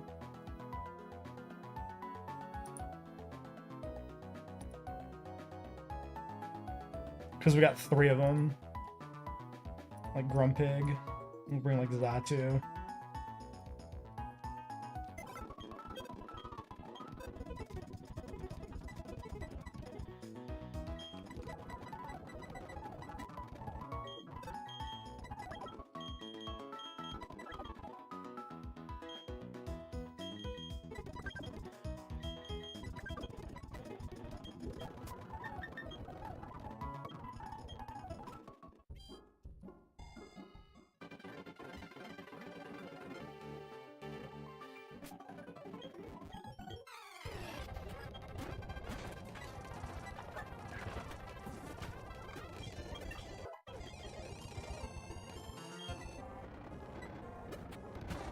$26 isn't the best, maybe.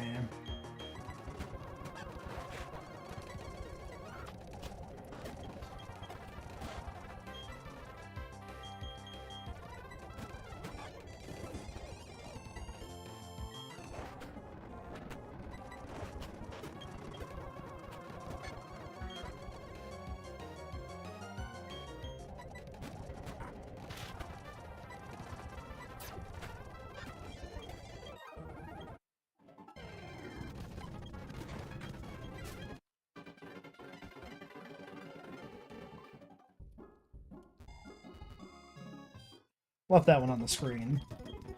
Well, it was an unremarkable fight. The next one's spookier. This is the Arena Trap Diglett. This is a real fight. Wasn't there something here about winning with a Psychic type? Pursuit. Pursuit. Sucker Punch.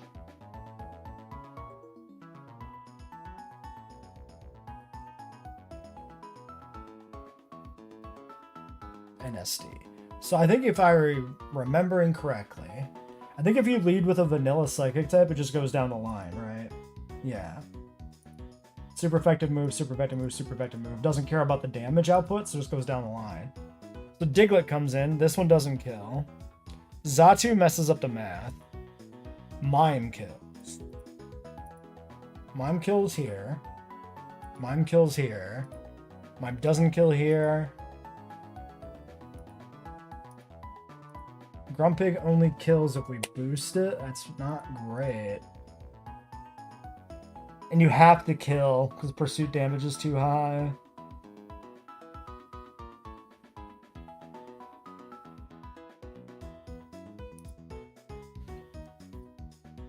Is Mime learning a new move anytime soon? I don't think so, if I remember correctly.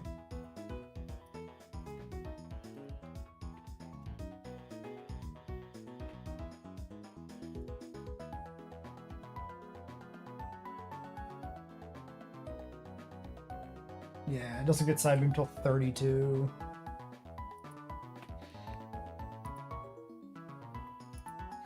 There's a Focus Sash Geodude. You definitely want that last.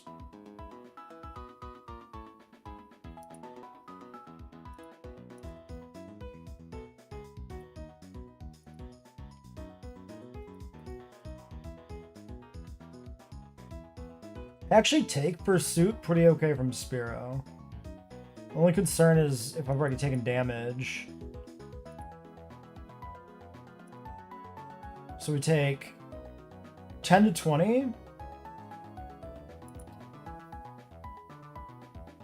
We just murder this guy. And then this is up to 50%. It's actually safe.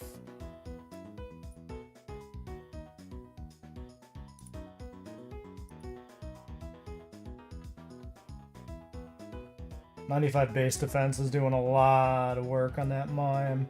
And high HP Ivy, high defense Ivy. Yeah. So Mime sweeps 3. And then we got this Geodude we switch out on. So, Celerock, Earthquake, and Sucker Punch. Shrew's pretty good because I can break the Sash with my own my rough skin.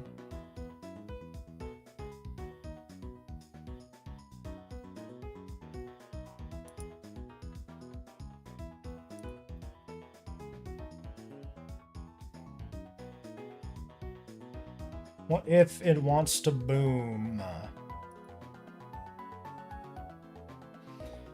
If things get weird and this comes in prematurely, I might want Cheelan Berry. Well, I mean, I only got a crit.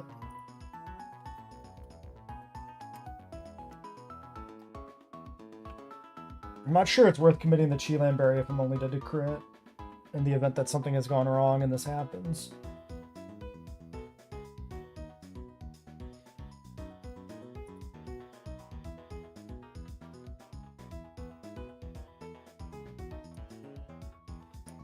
Okay, I think we're basically fine.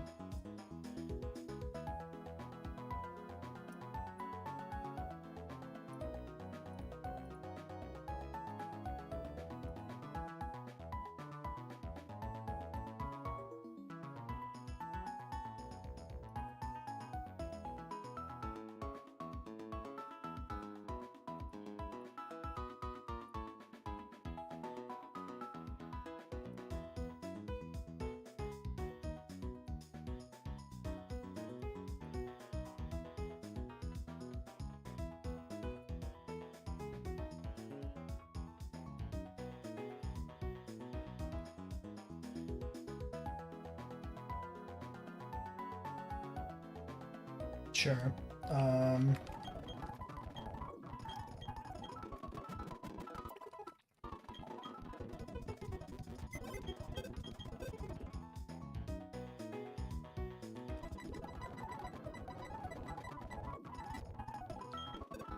Mime lead.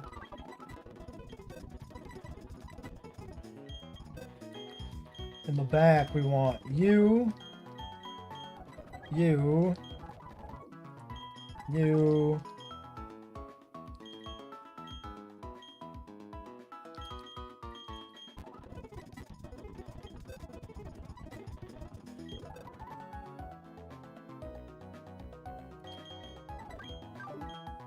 Maybe like Geodude is an option.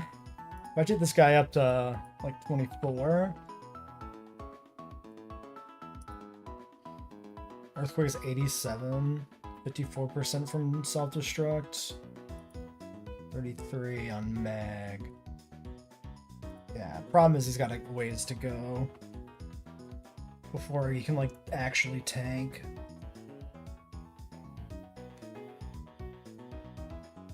Still, if we bring out Geodude, we're not risking Mag. Maybe that's just better.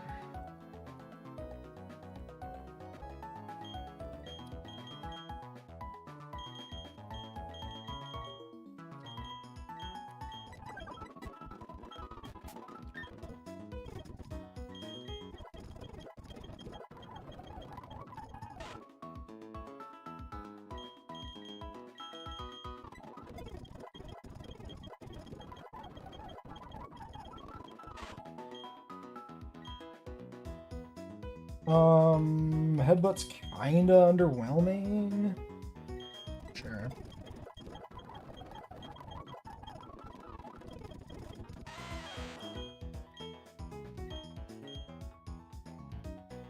$100 base power against a normal type versus Stab Rock Slide is nothing. I think we'll keep self-destruct potential.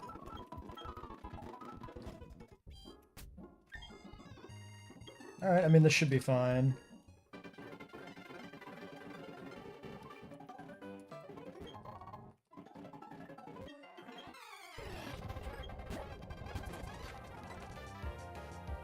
I had this kill, right? Yeah.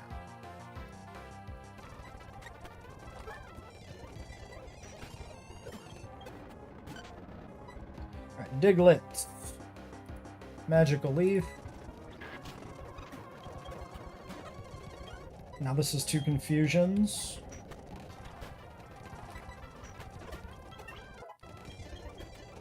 Alright, Geodude in last. Sandshrew. That doesn't break that, right. Okay. I mean, that's fine. This still baits EQ. I was expecting Sucker Punch. Why? What? Okay, Earthquake, like, low roll ties with Sucker Punch high roll?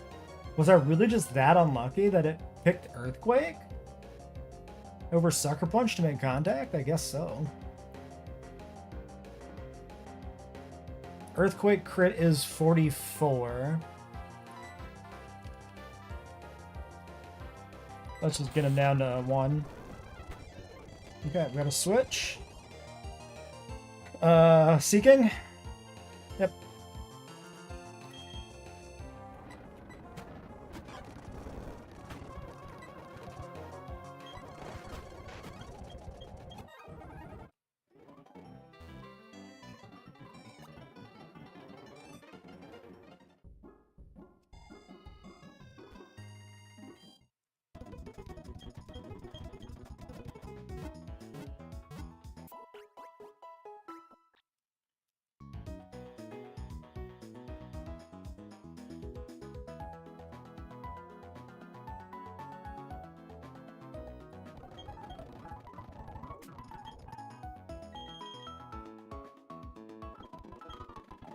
Oops, I left that one on the screen again. God damn it. Well, whatever. It didn't matter. Not a big deal. That fight was not consequential. Air Release doesn't quite kill, but we can go 26 and kill.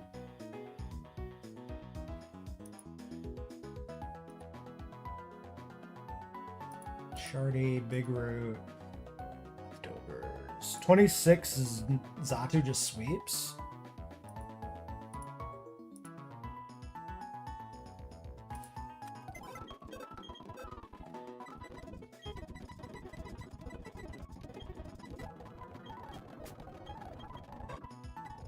And it's almost 26. This is perfect.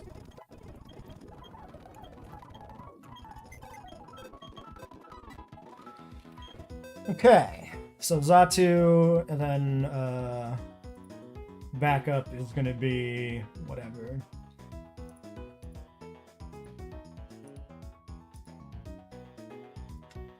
Shouldn't matter. So we'll grab like you, we'll grab you, we'll grab you.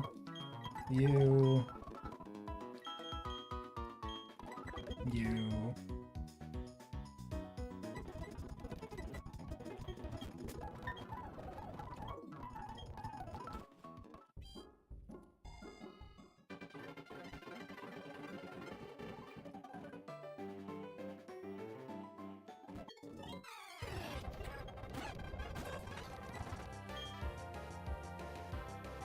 Okay, so to reiterate, Aerial Ace, Aerial Ace, Aerial Ace, Zen Headbutt for the normal type.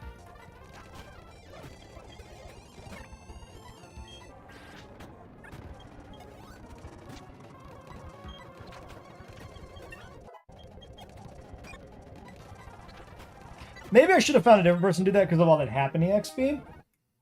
Didn't really consider that, the amount of XP there. Like, it entered my mind briefly, but I didn't take the consideration seriously, and that was like a level and a half.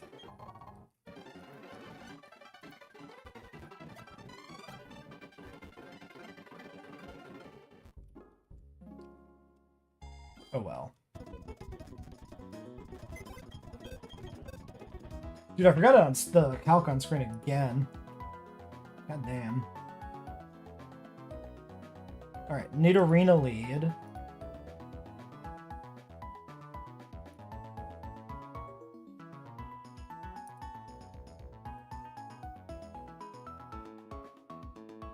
Poison Whip, Poison Barb, Lovely Kiss.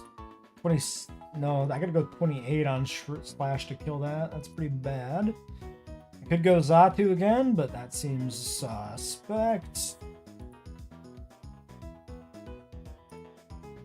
I can go 26 Grumpig for good chance to kill this. Oops. Ah, dude, that undoes all the placements. Whatever.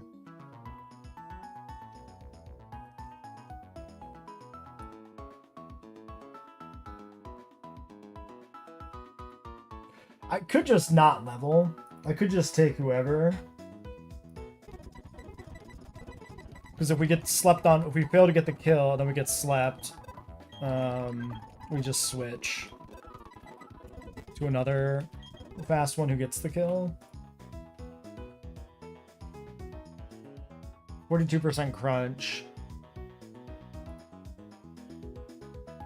Yeah, shrew outspeeds. So actually, Sandshrew a 31% and Grumpig is a 31%. And this is 2-shot.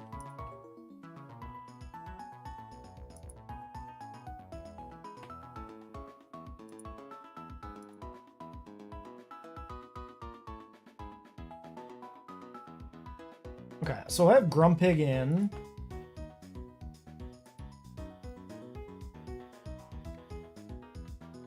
Does that bring this in with Confuse Ray? I think so. Because it sees it as a ghost move? Confuse Ray ghost move? Yeah.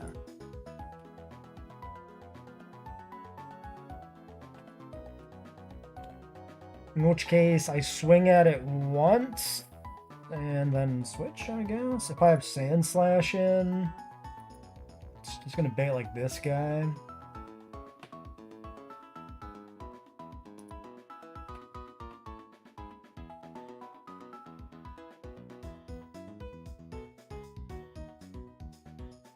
Which is good, because that's a clean switch to Azu to deal with him. I like that.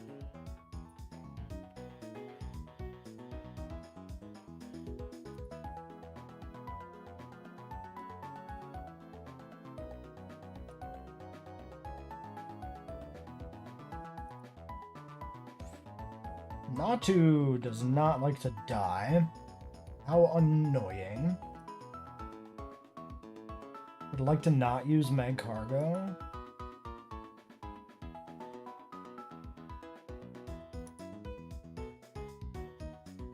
Yeah, we just go Sucker Punch for it.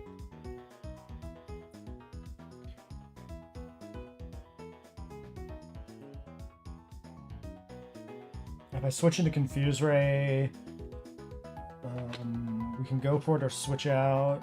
We can go for it once. It's kind of bad. Good person, but we shouldn't need to.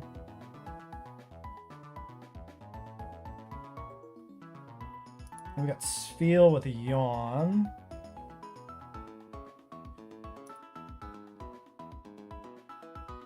So I go to somebody like Sea King that doesn't take much damage to just bait the sleep. And then go to the thing I actually want to kill it with. Sea King baits HP fighting. And then this can just outspeed and kill. So like Bayleaf Sea King.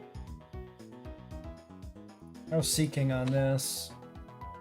Not amazing. Well, no, Giga Drain's pretty bad.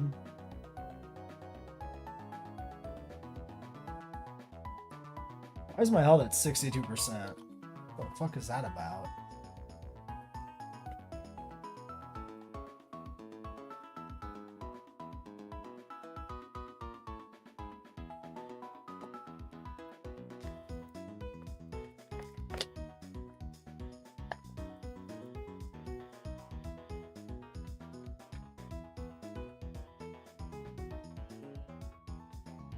I think this is fine.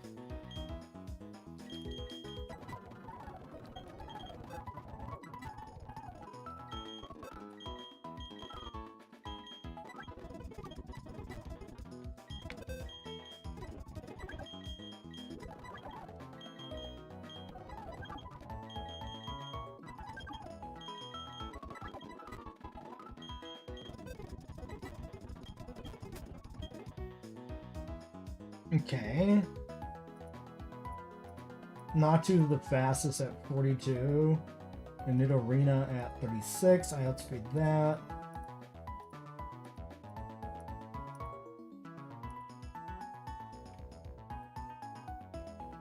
Yeah, this doesn't make much of a difference. I guess we'll just put a Quick Claw on, like, Azu.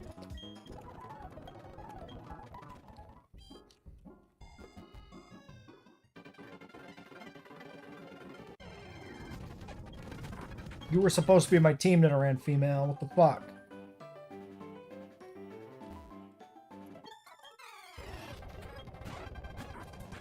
Alright, just kill it and make it easy on me. Nope. Okay, the crunch is not a threat. That makes no difference to nothing. 42.5 is the max roll. I guess it could guarantee double edge from Azurill, which is subpar, maybe. Yeah, it could get a little sketchy.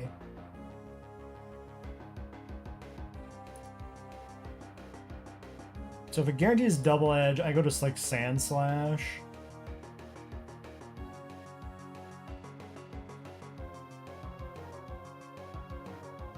(17 to 20% recoil plus the rough skin. To a 71% drill run. Well, anyway, let's just kill here and see what comes in, I guess.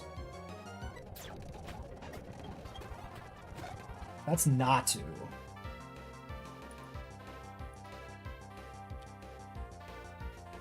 Right, Confuse Ray. We talked about that earlier. This does Drill Peck as max at 28th. I'm dead to Drill Peck crit.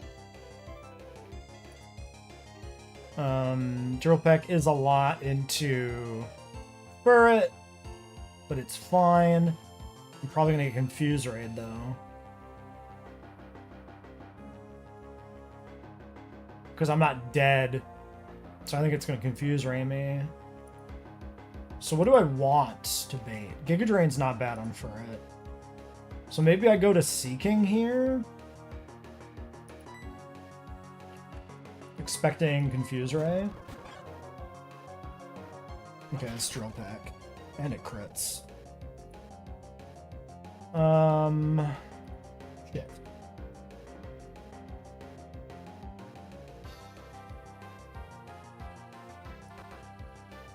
So I'm at 31. Now I'm typically dead to Giga Drain. So I guess we'll go to Furret. Okay, great. Sucker Punch 110%. Azurill comes in. I'm at 62. I outspeed and just kill a Slam. This is really good.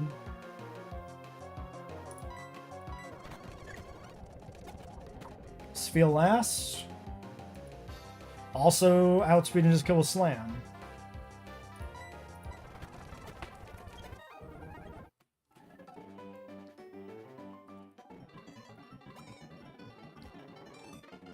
It is fantastic.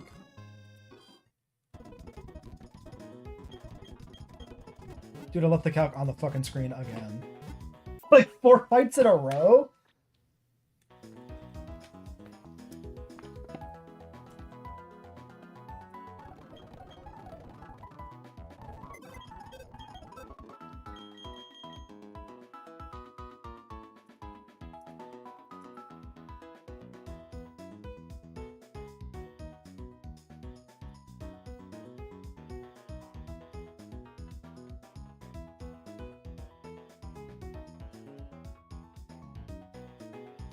Alright, so next fight, I need to get back in the rhythm of getting the calc off the fucking screen, because apparently I'm completely cooked on that. Okay, so Mime for Buizel.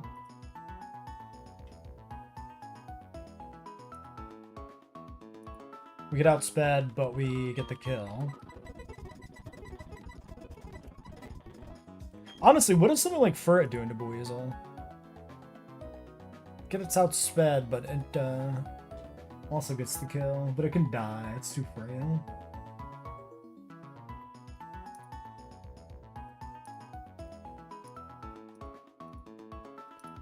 Yeah, see, most guys... Hyper Voice kills, but I'd rather save this for the double battles in the woods, I think.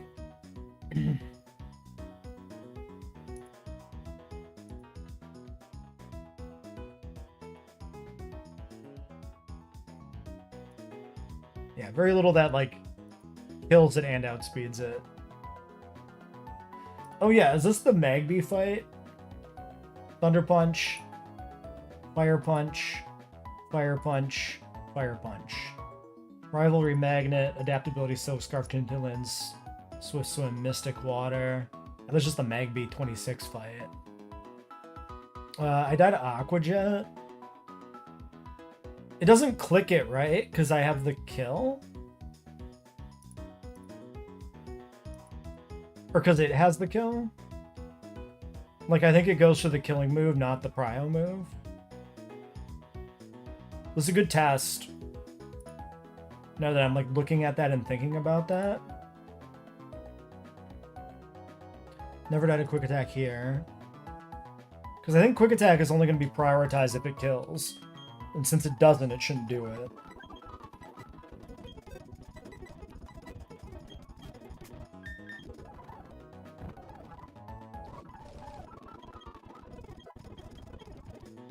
Let me check my notes. It's entirely possible I have something here.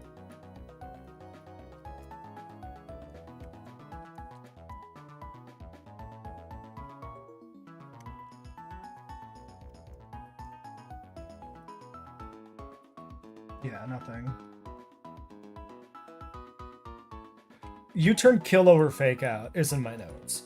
So I think a U-turn kill over fake out also implies that the AI here will go for the flow kill over the priority crit kill.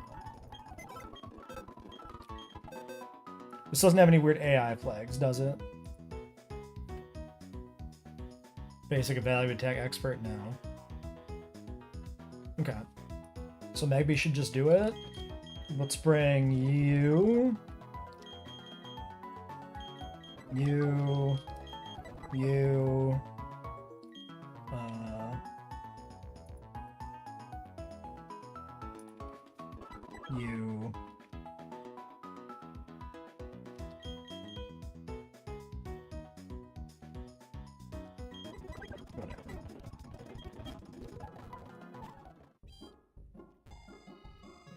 This is Camper Zachary. He's the one that's standing on the bridge, I think.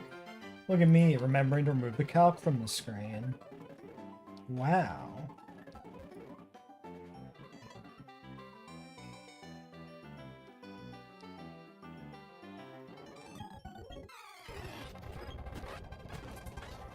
Alright. Thunder Punch. Alright. So I didn't do it. So I'm appending the note.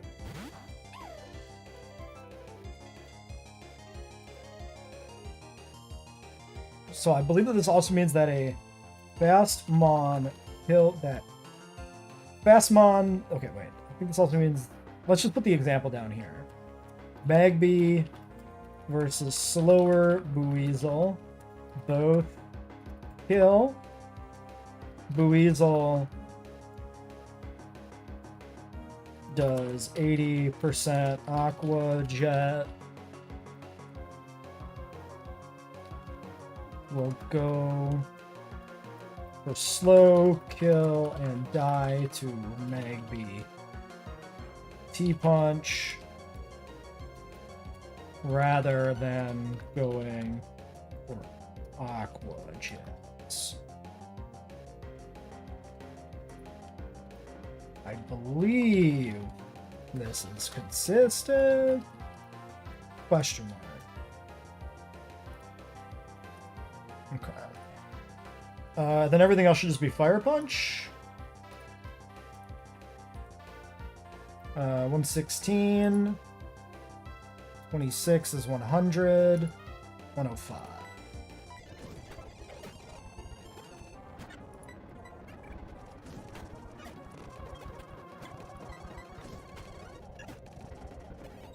The Goat Magby. Okay, next is Cubone Hiker.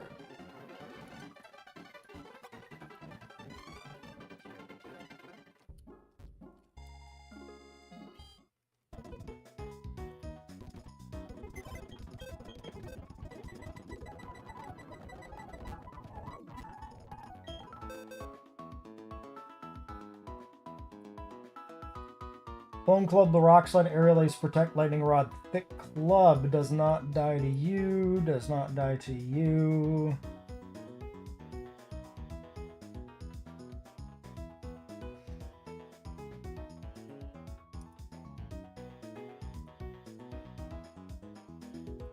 "26 Sea King is lethal.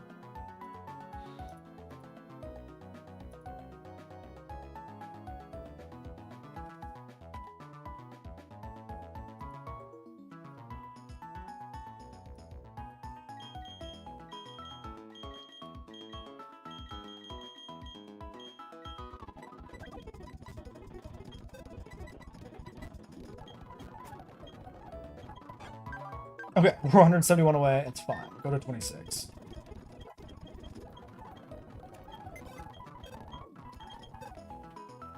I'm not gonna throw this up on the screen. This is a simple enough fight. Sea King beats Cubone. Outspeeds, kills in one with dive at level 26. Baits in.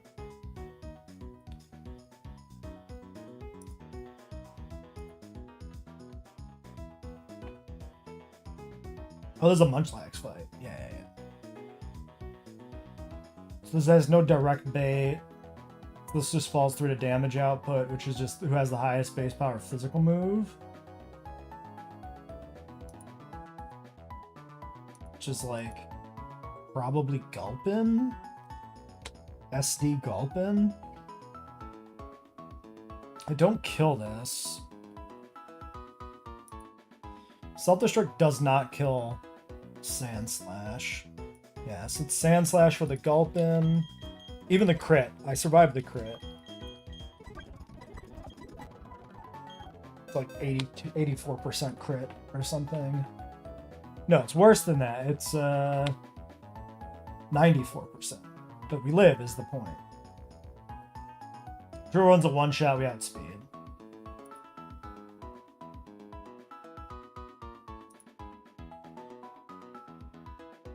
Alright. Munchlax, I think the best bet was always Magcargo, right? Guts Leftover, Curse, Slack Off, Sleep Talk.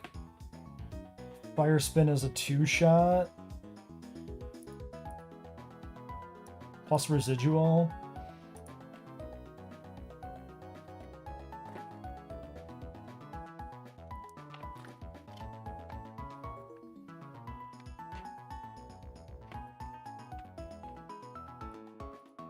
There's no point in leveling up further for this.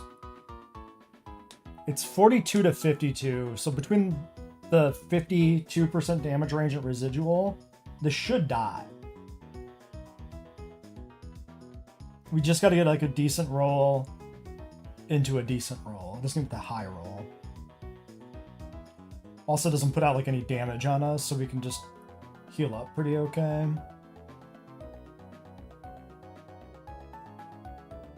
We can burn it if things are getting really stupid. And then Hoot Hoot.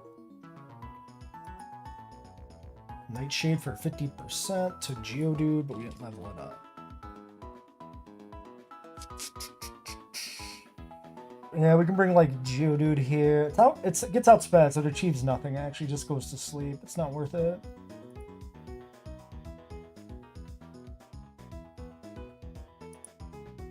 I just want things that do damage that are faster.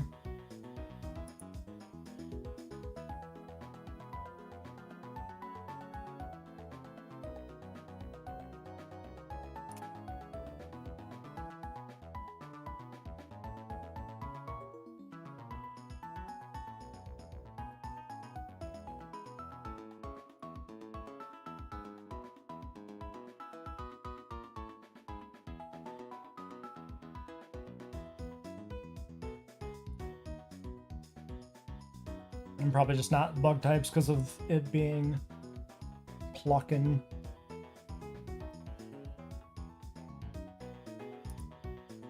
I could just do like Mime and Grumpig. Grumpig has Snore. So like I can let it Hypnosis me.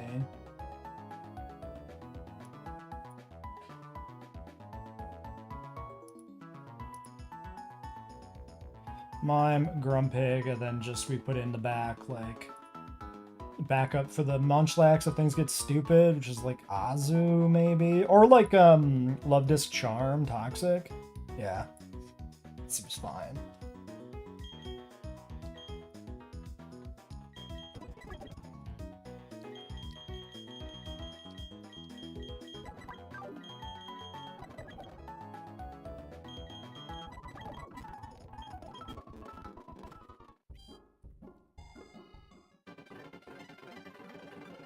Is this really the next trainer, the Munchlax one? That's not later? I guess I'm thinking I'm mixing it up a little bit with the Belly Drum Zagoon, because they're kind of similar in that they're, you know, sweet potential mons.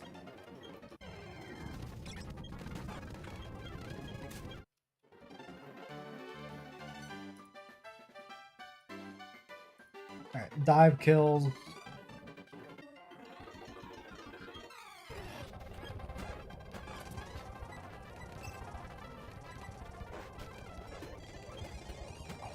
Gulping in. Wallow, self-destruct, payback, mud shot. We don't one shot, which means it wants to boom. It's better just to go here and kill it.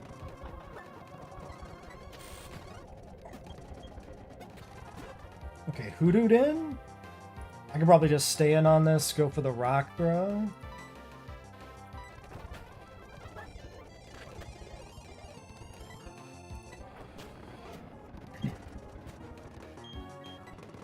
Do I ever attack this once?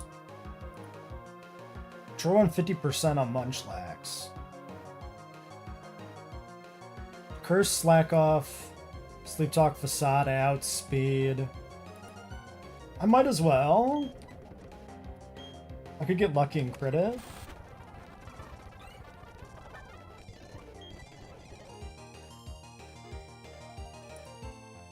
I always switch now. I guess yeah, that's like completely a wash. Doing that makes him waste 1 PP. It's not bad.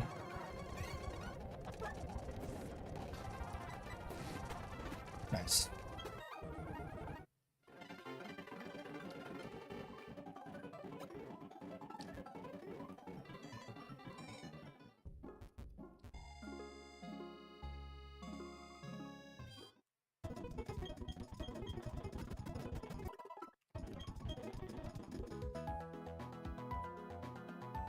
Alright. Ekans, Glare, Swallow, Fire Flame, Giga Drain, Intimidate. I can just kill it with Sand Slash, but I can probably use a Psychic type. 40 speed, 47, Psybeam kills, Confusion, 26 kills, no. Okay, Pig. Pig lead.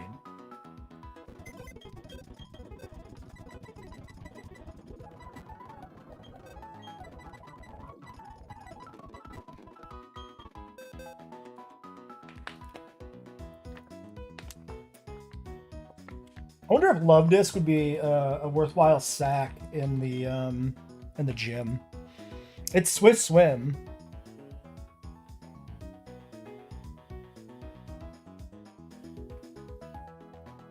Wait, can you use Love Disc against Ludicolo ever?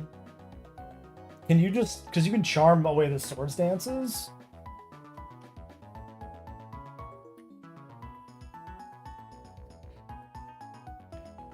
It probably doesn't work. You probably just fucking die. If you outspeed it, though...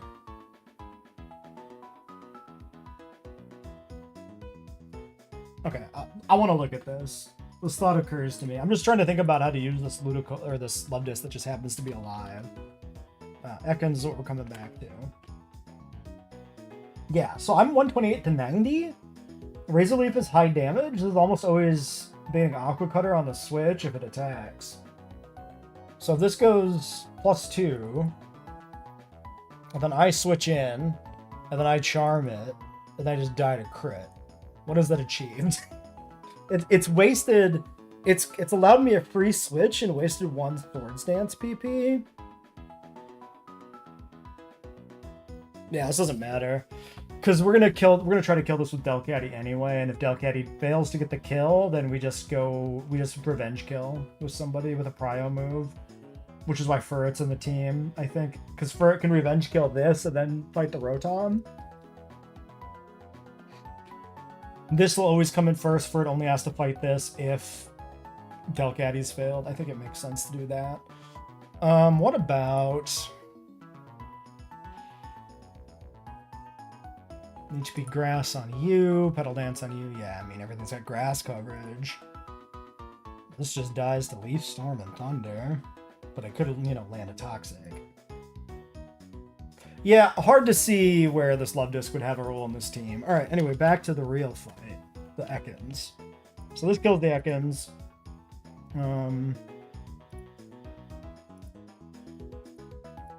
This baits a non... So 95 Ice Punch, 120 Iron Tail, 100 Extreme Speed. This should bait Iron Tail. So this should bait the Spoink, which I could just fight. It comes down to who paralyzes who, basically.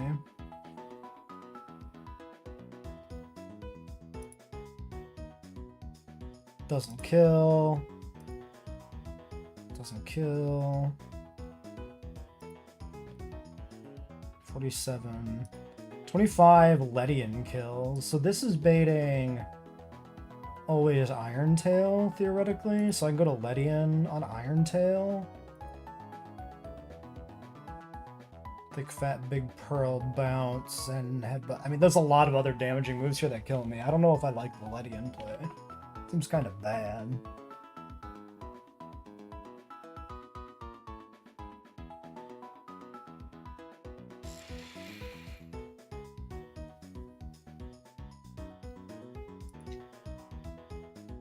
Probably just go here and go Sucker Punch. Just keep using Furret where it makes sense, I think. That's if I decide not to duel it with Pig on Pig action. Bulk Up Facade, Cross Chop, Iron Punch, Extreme Speed, Belly Drum, Dig. Yeah, so see, this is fine. Actually, okay, wait a second. If I'm faster. So Slam or Sucker Punch beats Extreme Speed here. This always counters zigzagging, right?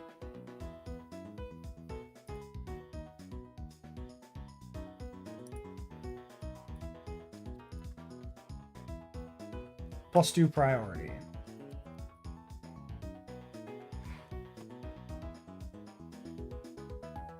Yeah. Okay, so this is a hard counter for the Zigzagoon. Because if it belly drums, I kill a Sucker Punch. If it doesn't belly drum and it attacks, I can kill it with Slam. Unless Extreme Speed crit turn 1, then I could be dead to Extreme Speed crit.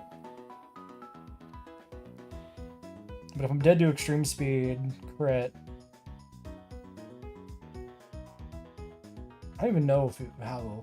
I don't know what the setup logic is for the AI on belly drums, so it's probably fine. Oh, he does get Citrus Berry. This is not actually a hard counter because he heals up.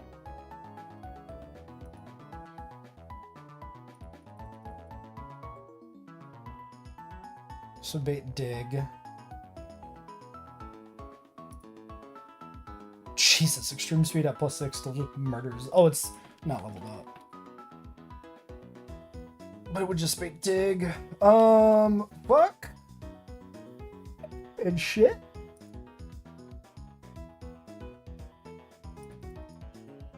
%64%.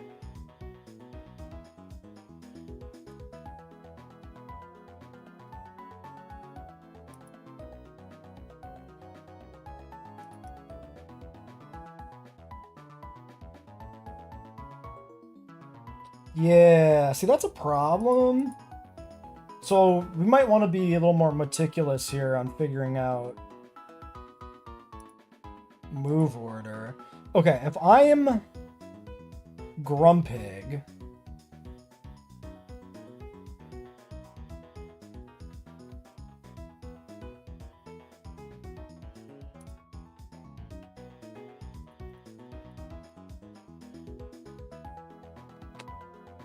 I'm dead to crit on Sand Slash. I could always carry med cargo and sand slash, just pivot between extreme speed and dig to try to get this guy to die. It's kind of dog shit.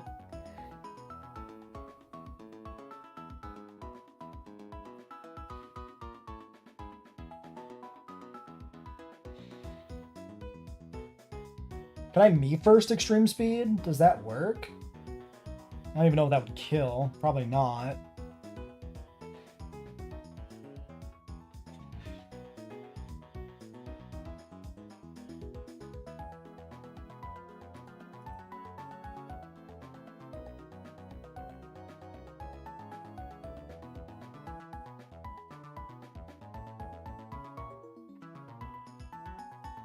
Probably want these 3 mons to potentially deal with this thing. So if I'm in and I click Psybeam and he clicks extreme speed, he's dead or nearly dead.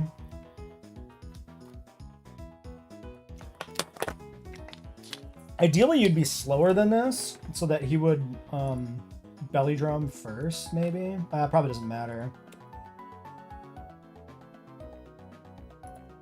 And yeah, here this is devious. 40 speed Ekans, 39 speed Zigzagoon.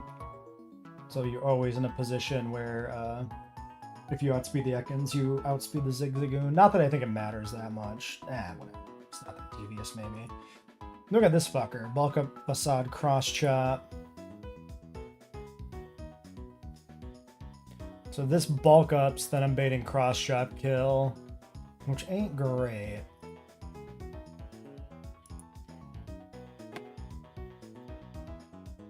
So switch bulk ups and then kill with this. Doesn't seem great. This is flame orbed. So if this is not burned, cross chop still can kill me if it clicks it. 29 speed, 35 speed. Okay, I mean Azu just kills this alone, right? This is completely safe. Oh, I guess it plus defenses. And then we don't kill. But he doesn't kill us. No, wait, he can kill us.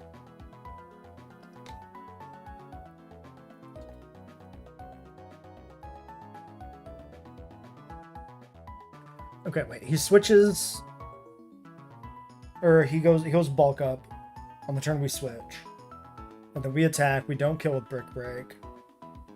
And then he can kill with Facade because he will be poisoned that turn.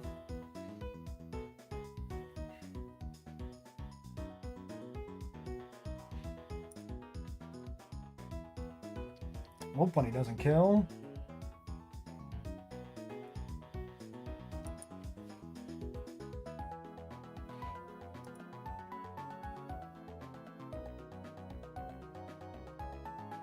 Shit. Alright, I'll be right back.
Alright. Alright.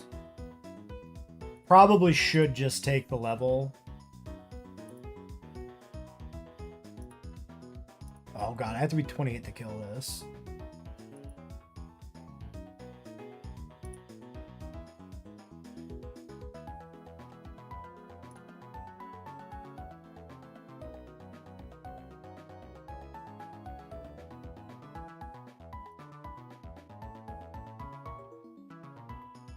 I really don't have anybody else that does anything.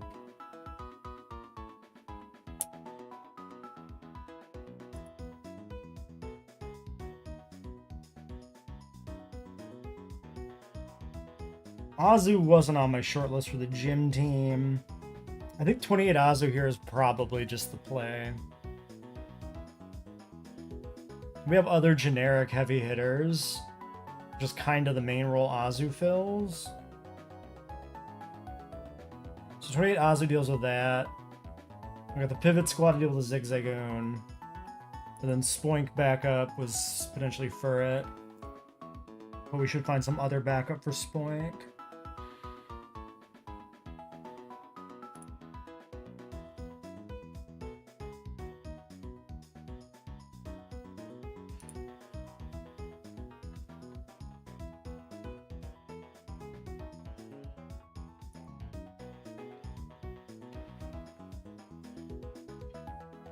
Seeking's maybe not bad, because we do get a prio move on this that could help with other stuff. Fate Zen Headbutt, but we're faster.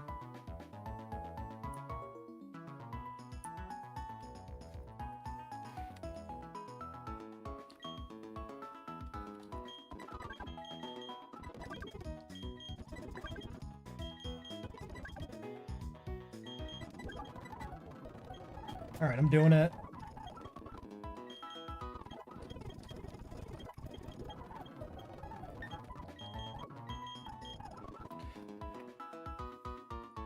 $40, $29, $39, $39, $45, $35, $38.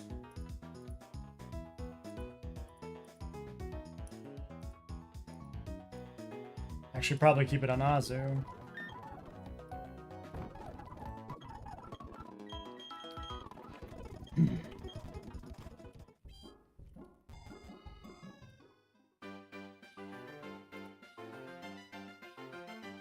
Oh yeah, Grumpig will be intimidated, so switching out makes sense.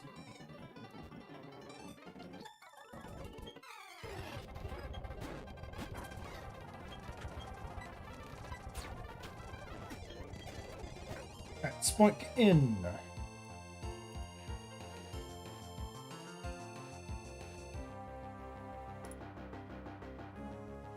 So bounce is 28-34. Might as well just stay in and go for this. Does this provide me any benefit on these other demons? Not really.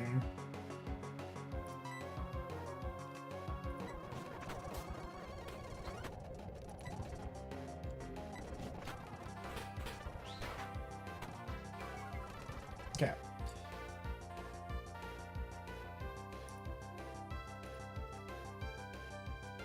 Ooh, is there benefit to me? Okay, bounce is not a guaranteed 3-shot. It's atypically a 3-shot anyway. So I was gonna say there might be benefit to me killing this on Railgun so that I'm dead to a move from Zigzagoon and it doesn't belly drum.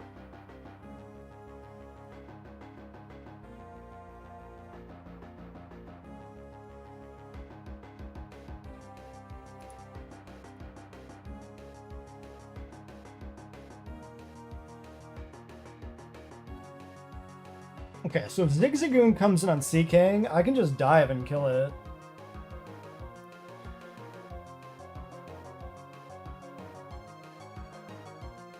Because I don't take it. This is pretty okay, I think, to switch to Seeking here. Especially if it misses. And I'm at full HP. Alright.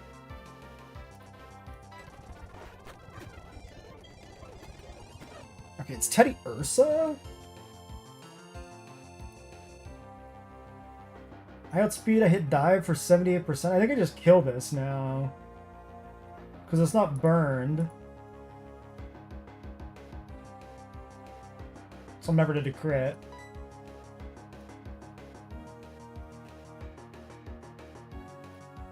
Yeah, 78 and 52. He just dies.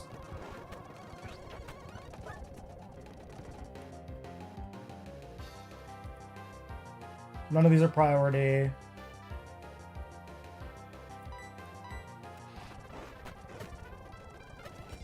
Okay, now on the Zigzagoon, without this thing belly drumming, I could just go for the dive kill.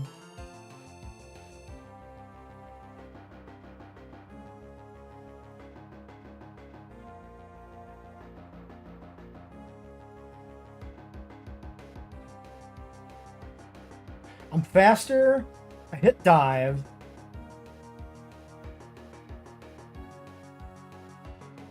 I need to do some math.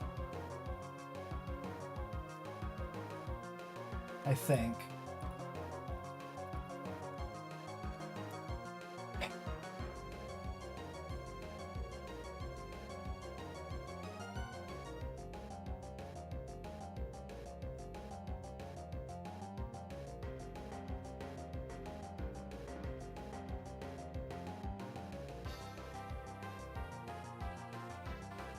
Were citrus berries ever changed in this game?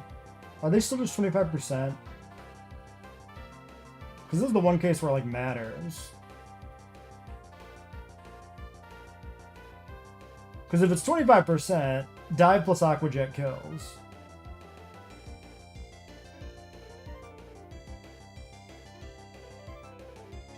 Except extreme speed still outspeeds me. Point is that dive won't allow him to belly drum because he'd be at 35%.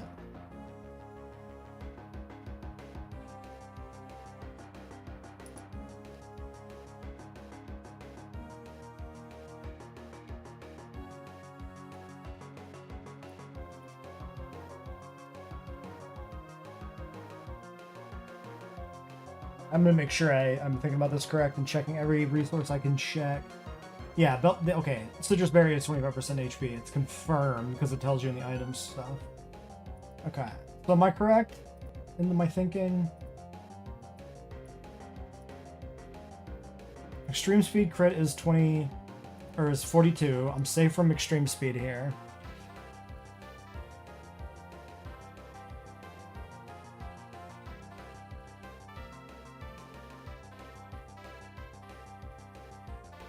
Yeah, I should just die. This is the safest play. Yeah, belly drum fails. And then aqua jet's always 43 on the low roll. I mean, that looks like he's well under. Mathematically speaking,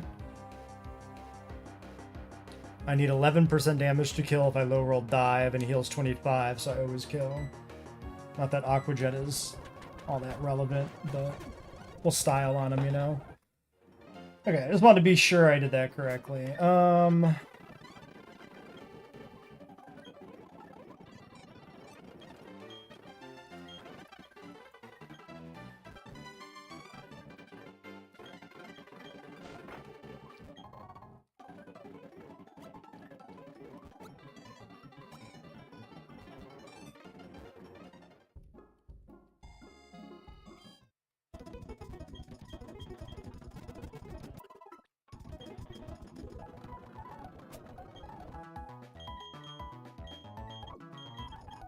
So we didn't need 28.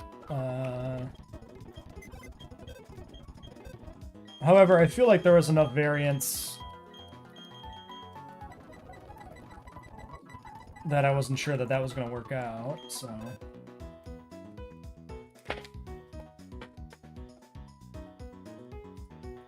Last trainer before the woods.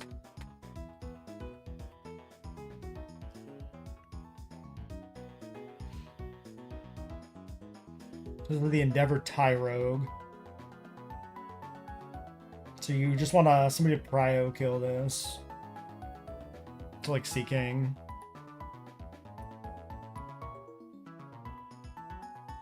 Ledian?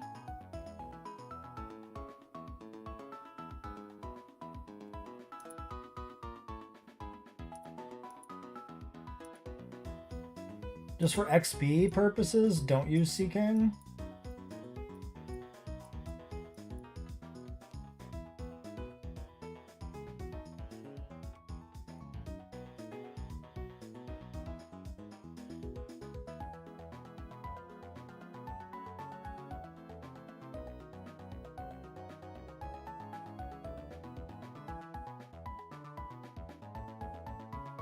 You could also go... Well, I don't think Endeavor makes contact, so if he doesn't Mach Punch turn 1, Sand Slash doesn't kill anyway. Which is bad. Yeah.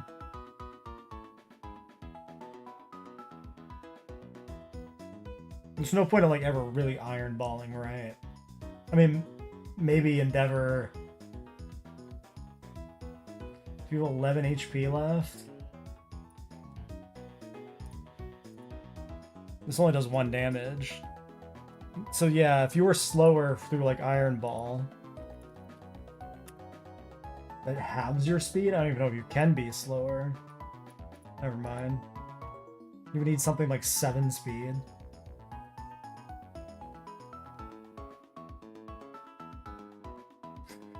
Alright, well this would just bait, presumably the bird.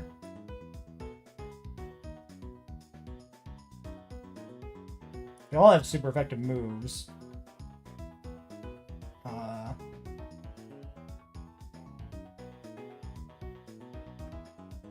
But this sees the bird typing, or the flying typing as being better on Doduo. And the fighting is deprioritized because I'm a flying type. Same with the psychic, yeah, so it'll be Doduo.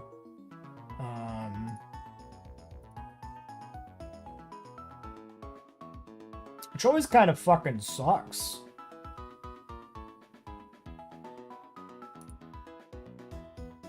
And it's got quick attack, so if you've been endeavored, you do have to always switch.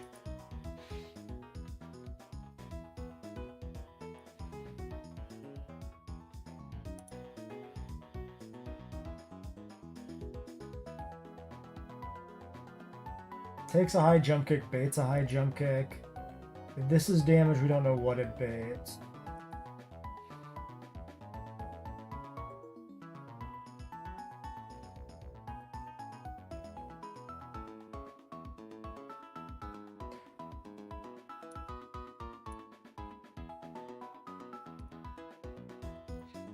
So Meg Cargo on the Doduo as a pivot at least. So if it's random move, we go here. And we always bait a high jump kick. And I just need something that can tank it and kill it, which is probably...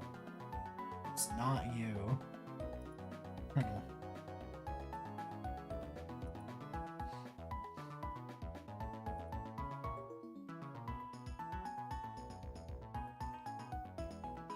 My problem is I'm always dead to the high jump kick crit after taking any other move.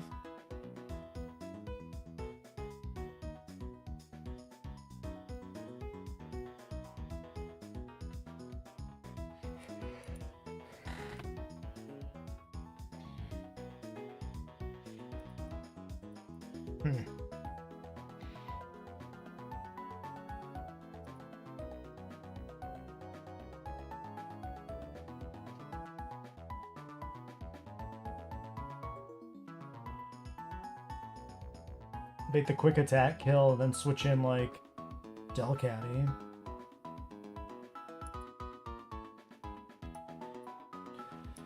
Well, better put the fight on the screen because it's yeah, not free.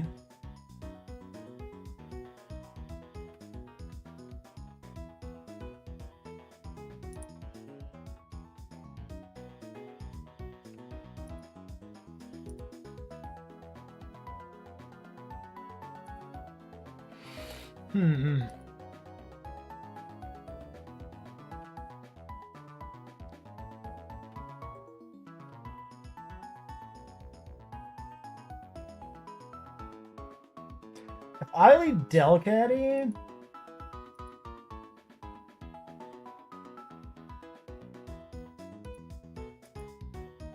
So I attack. Wait, I just win because of fake out. Yeah, wait a second. We're just not used to having Delcatty here, apparently. So I lead Delcatty. I fake this out. This goes to 1. Loses its turn. And then it Mach Punches me for a little tickle while I kill it with Hyper Voice. If this comes in, I kill it.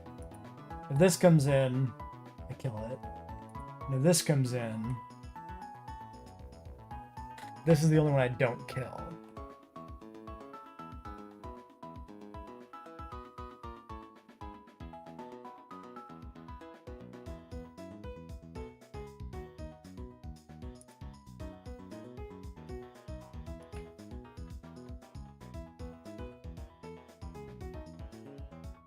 Everything has a super effective move. So all of these will come in eventually. So it should be meta type first, because this is a fighting type. And then Doduo, and then Low Bunny last. Or Bunny last. So this should work. We should be good.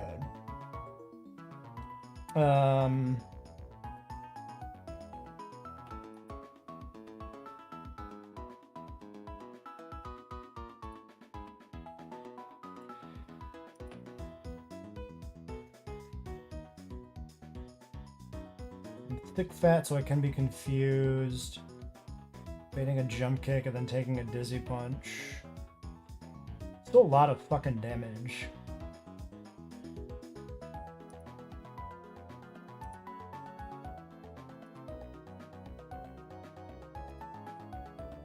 %, 41.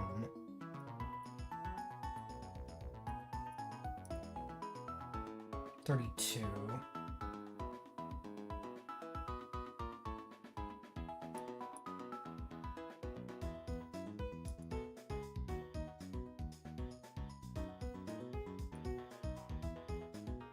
Then Furret maybe is backup for killing some other shit.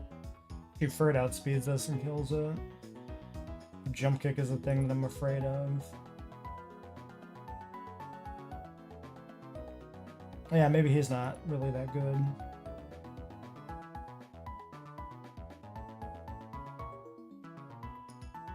Well, if I need a pivot to, like, kill this...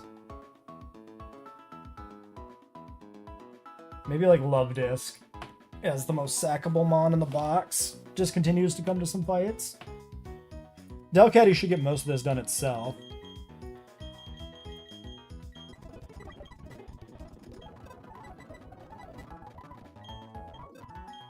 And Cargo. Sand Slash. Mime. Ping. Boomerang.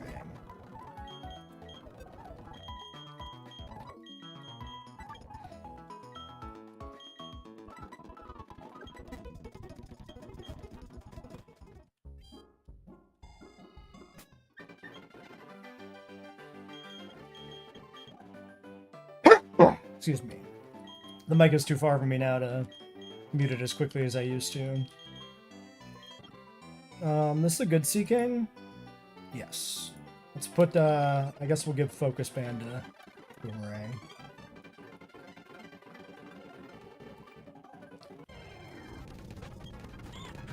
Stop teasing me, Nidoran!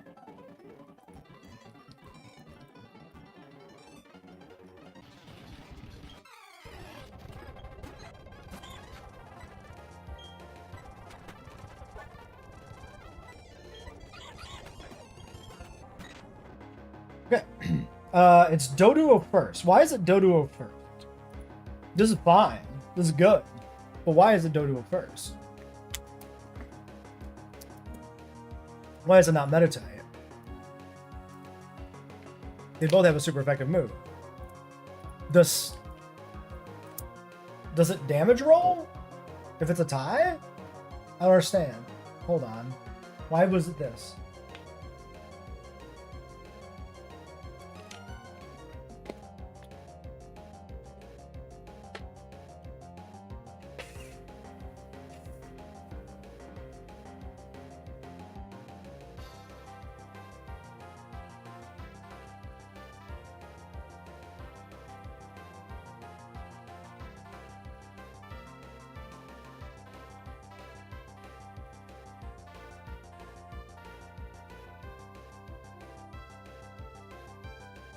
Oh, I'm fucking stupid.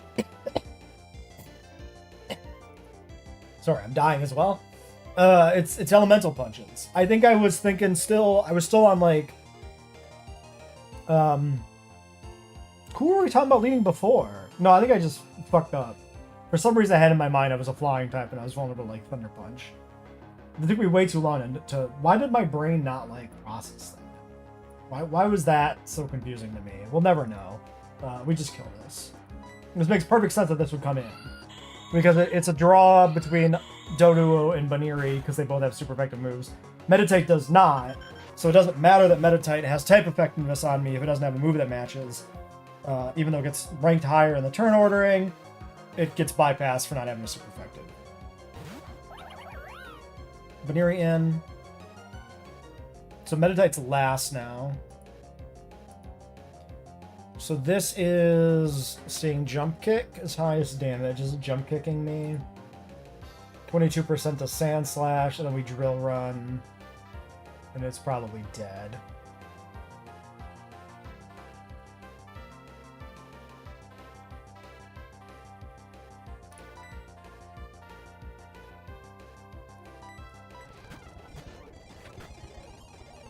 Alright, 62. The highest damage roll possible is 42. Crit Dizzy Punch. Ah, yes, that is a problem. That we're slower, we can get confused. True.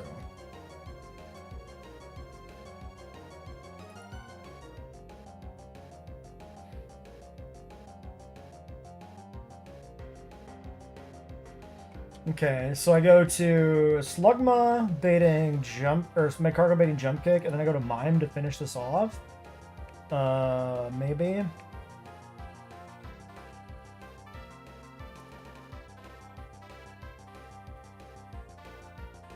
Or I can go back to... It's too hard to go back to Delcatty ever.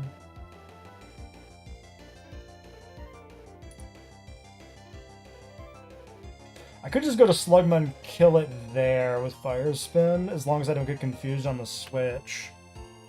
I think that's probably better.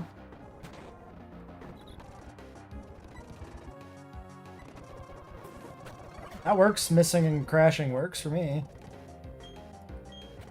Alright, Meditate with Meditate. Confusion's a 2-shot. Fire Spin just kills this. I may just want to go for the kill. Pure Power, White Herb. 400 XP. I think it's probably fine.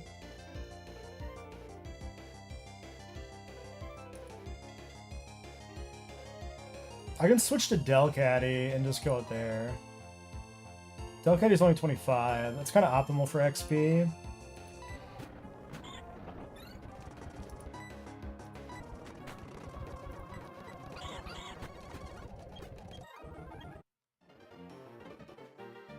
Alright. Access to the rest house. Access to pre-sleeping.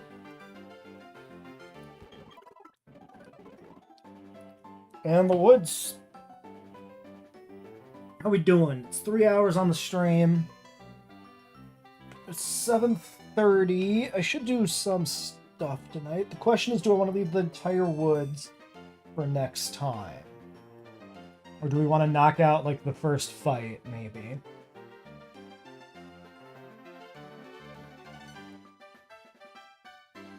Maybe we do one more. Alright, so we've got the Sleep Talk, Shadow, Sneak, Ominous Wind, HP Fire, Shuppet, and then this fucking Submission, Salt Destruct, Sing, Jigglypuff.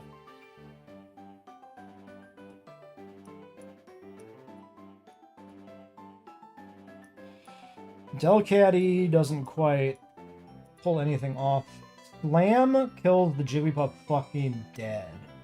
That's really good. This is a Furret lead. Furret kills Jigglypuff dead. Let's put this on the screen. Furret on Jigglypuff. Boom, boom. Outspeed, Aftermath Silk Scarf. No priority moves. Dead. 2 normal types in. So this should bait... What? Hyper Voice? Wilmer? Price damage, I guess? And then I just fucking kill him, too? Pressure Muscle Band? And Gulpin? I also just kill him. Dude, it's just Furret. It's just the Furret Variety Hour. Okay, and then he kills this, because he's Furret. Like, Furret frags 4. Say that 5 times fast. Furret frags 4. That's dangerous. Don't say that many times. You could say it slowly, just don't say it fast. Yeah, then he's like done after that. So we just need like whatever answers. Magby switches in safely and murders. It's a good use of XP. And this guy's got superpower Rock Slide.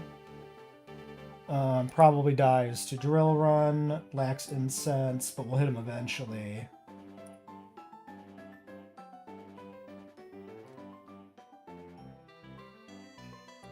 Caestus kill him? No, Caestus doesn't kill him.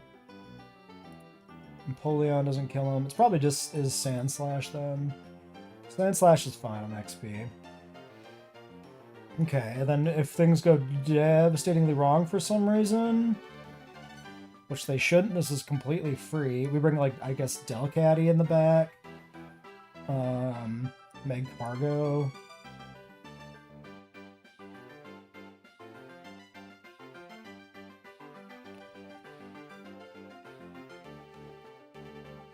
Sacrificial Love Disc? I think that makes sense to me. And is there a reason to pre-sleep this?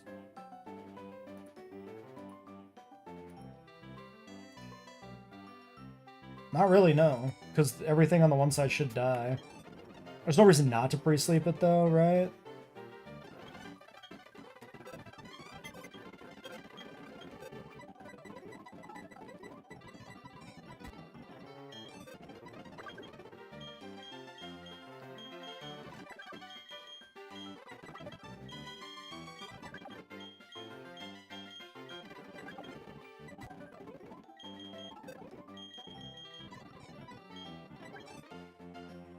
Alright, Focus Band, Quick Claw, Speed Check.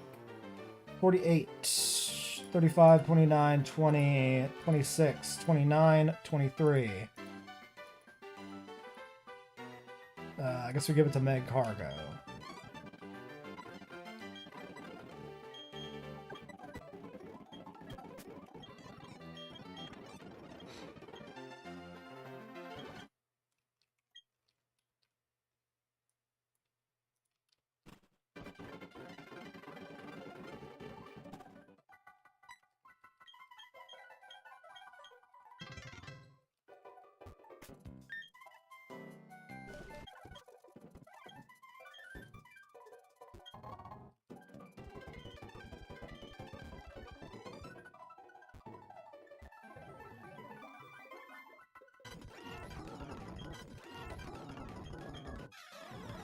Alright, I think this will be the last battle tonight.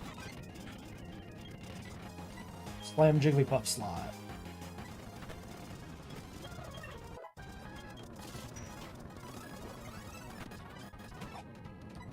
Slam Gulpin slot. Still, right? I kill everything in this side. Always. Yeah.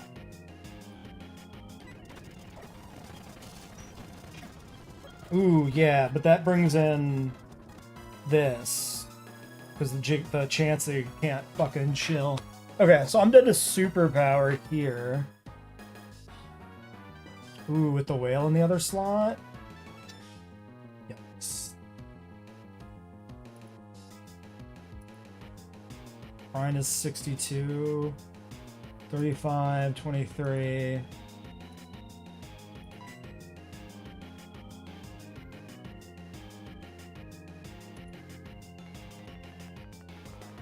This is the scenario I didn't plan correctly for.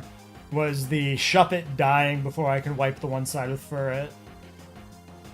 Superpower does not kill Chansey. So he is targeting me.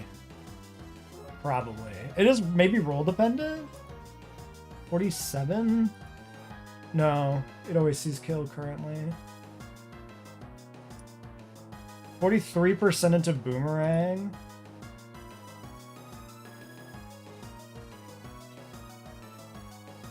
I can go to Boomerang for a turn to try to see if the Chansey takes damage here and gets closer to dying. Because if I go to Sand Slash with Brine, it's kind of bad. Does that at least bait not Brine if I go to... Yeah, it baits Hyper Voice on Love Disc. So if I have enough HP left, then at least I know it's coming in on... Sand Slash is coming on Hyper Voice. I am dead to Brine crit sometimes, most times.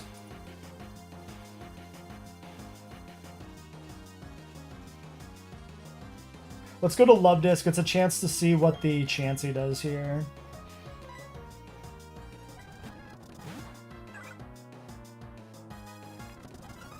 Okay. That'll be Switch AI. That guy goes to sleep. Very interesting. Okay, very interesting. So this is his first turn of sleep. He can wake up at any point.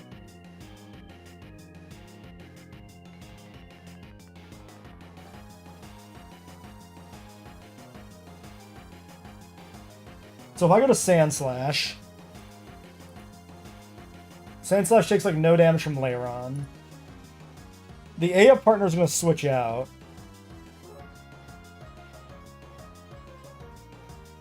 Maybe I just go to Delcatty to start put damage on... No, because I'm too vulnerable to Superpower. I need... Yeah, okay. We have to go to Sand Slash and try to kill... Ah, it's so bad. I was not prepared to deal with this Whalmer being alive. I have too many guys that don't do anything.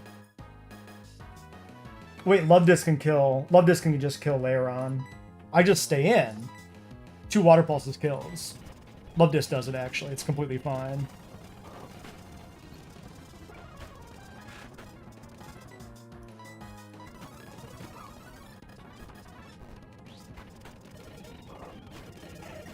Did that crit? Jesus, Love Disc. Yeah, that was the Superpower crit. Okay, that's fine. This now sees kill into Boomerang.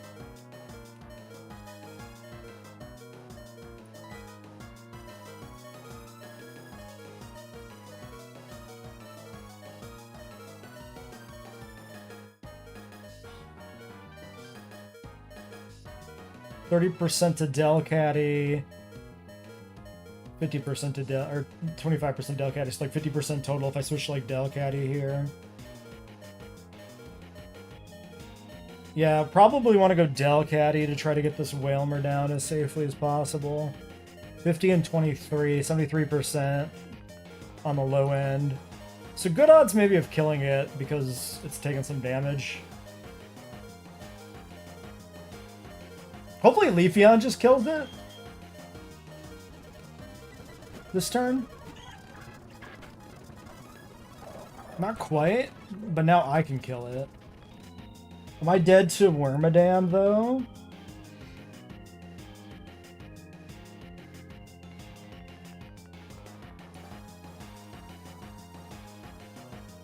Crit is 20. Crit is 44. Yes.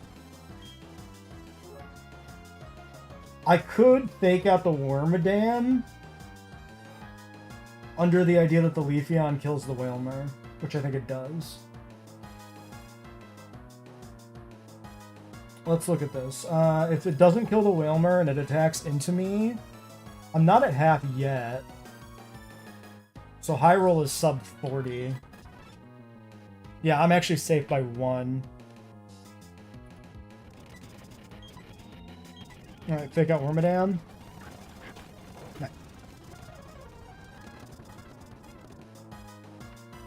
Okay.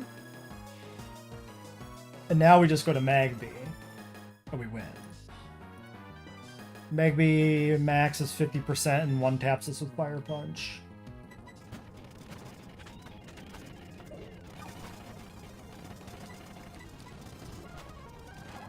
Stressful. But it worked. I'm not sure we risked anything in that fight either, actually, because of the Boomerang did take the crit, like, safely. That might have been riskless.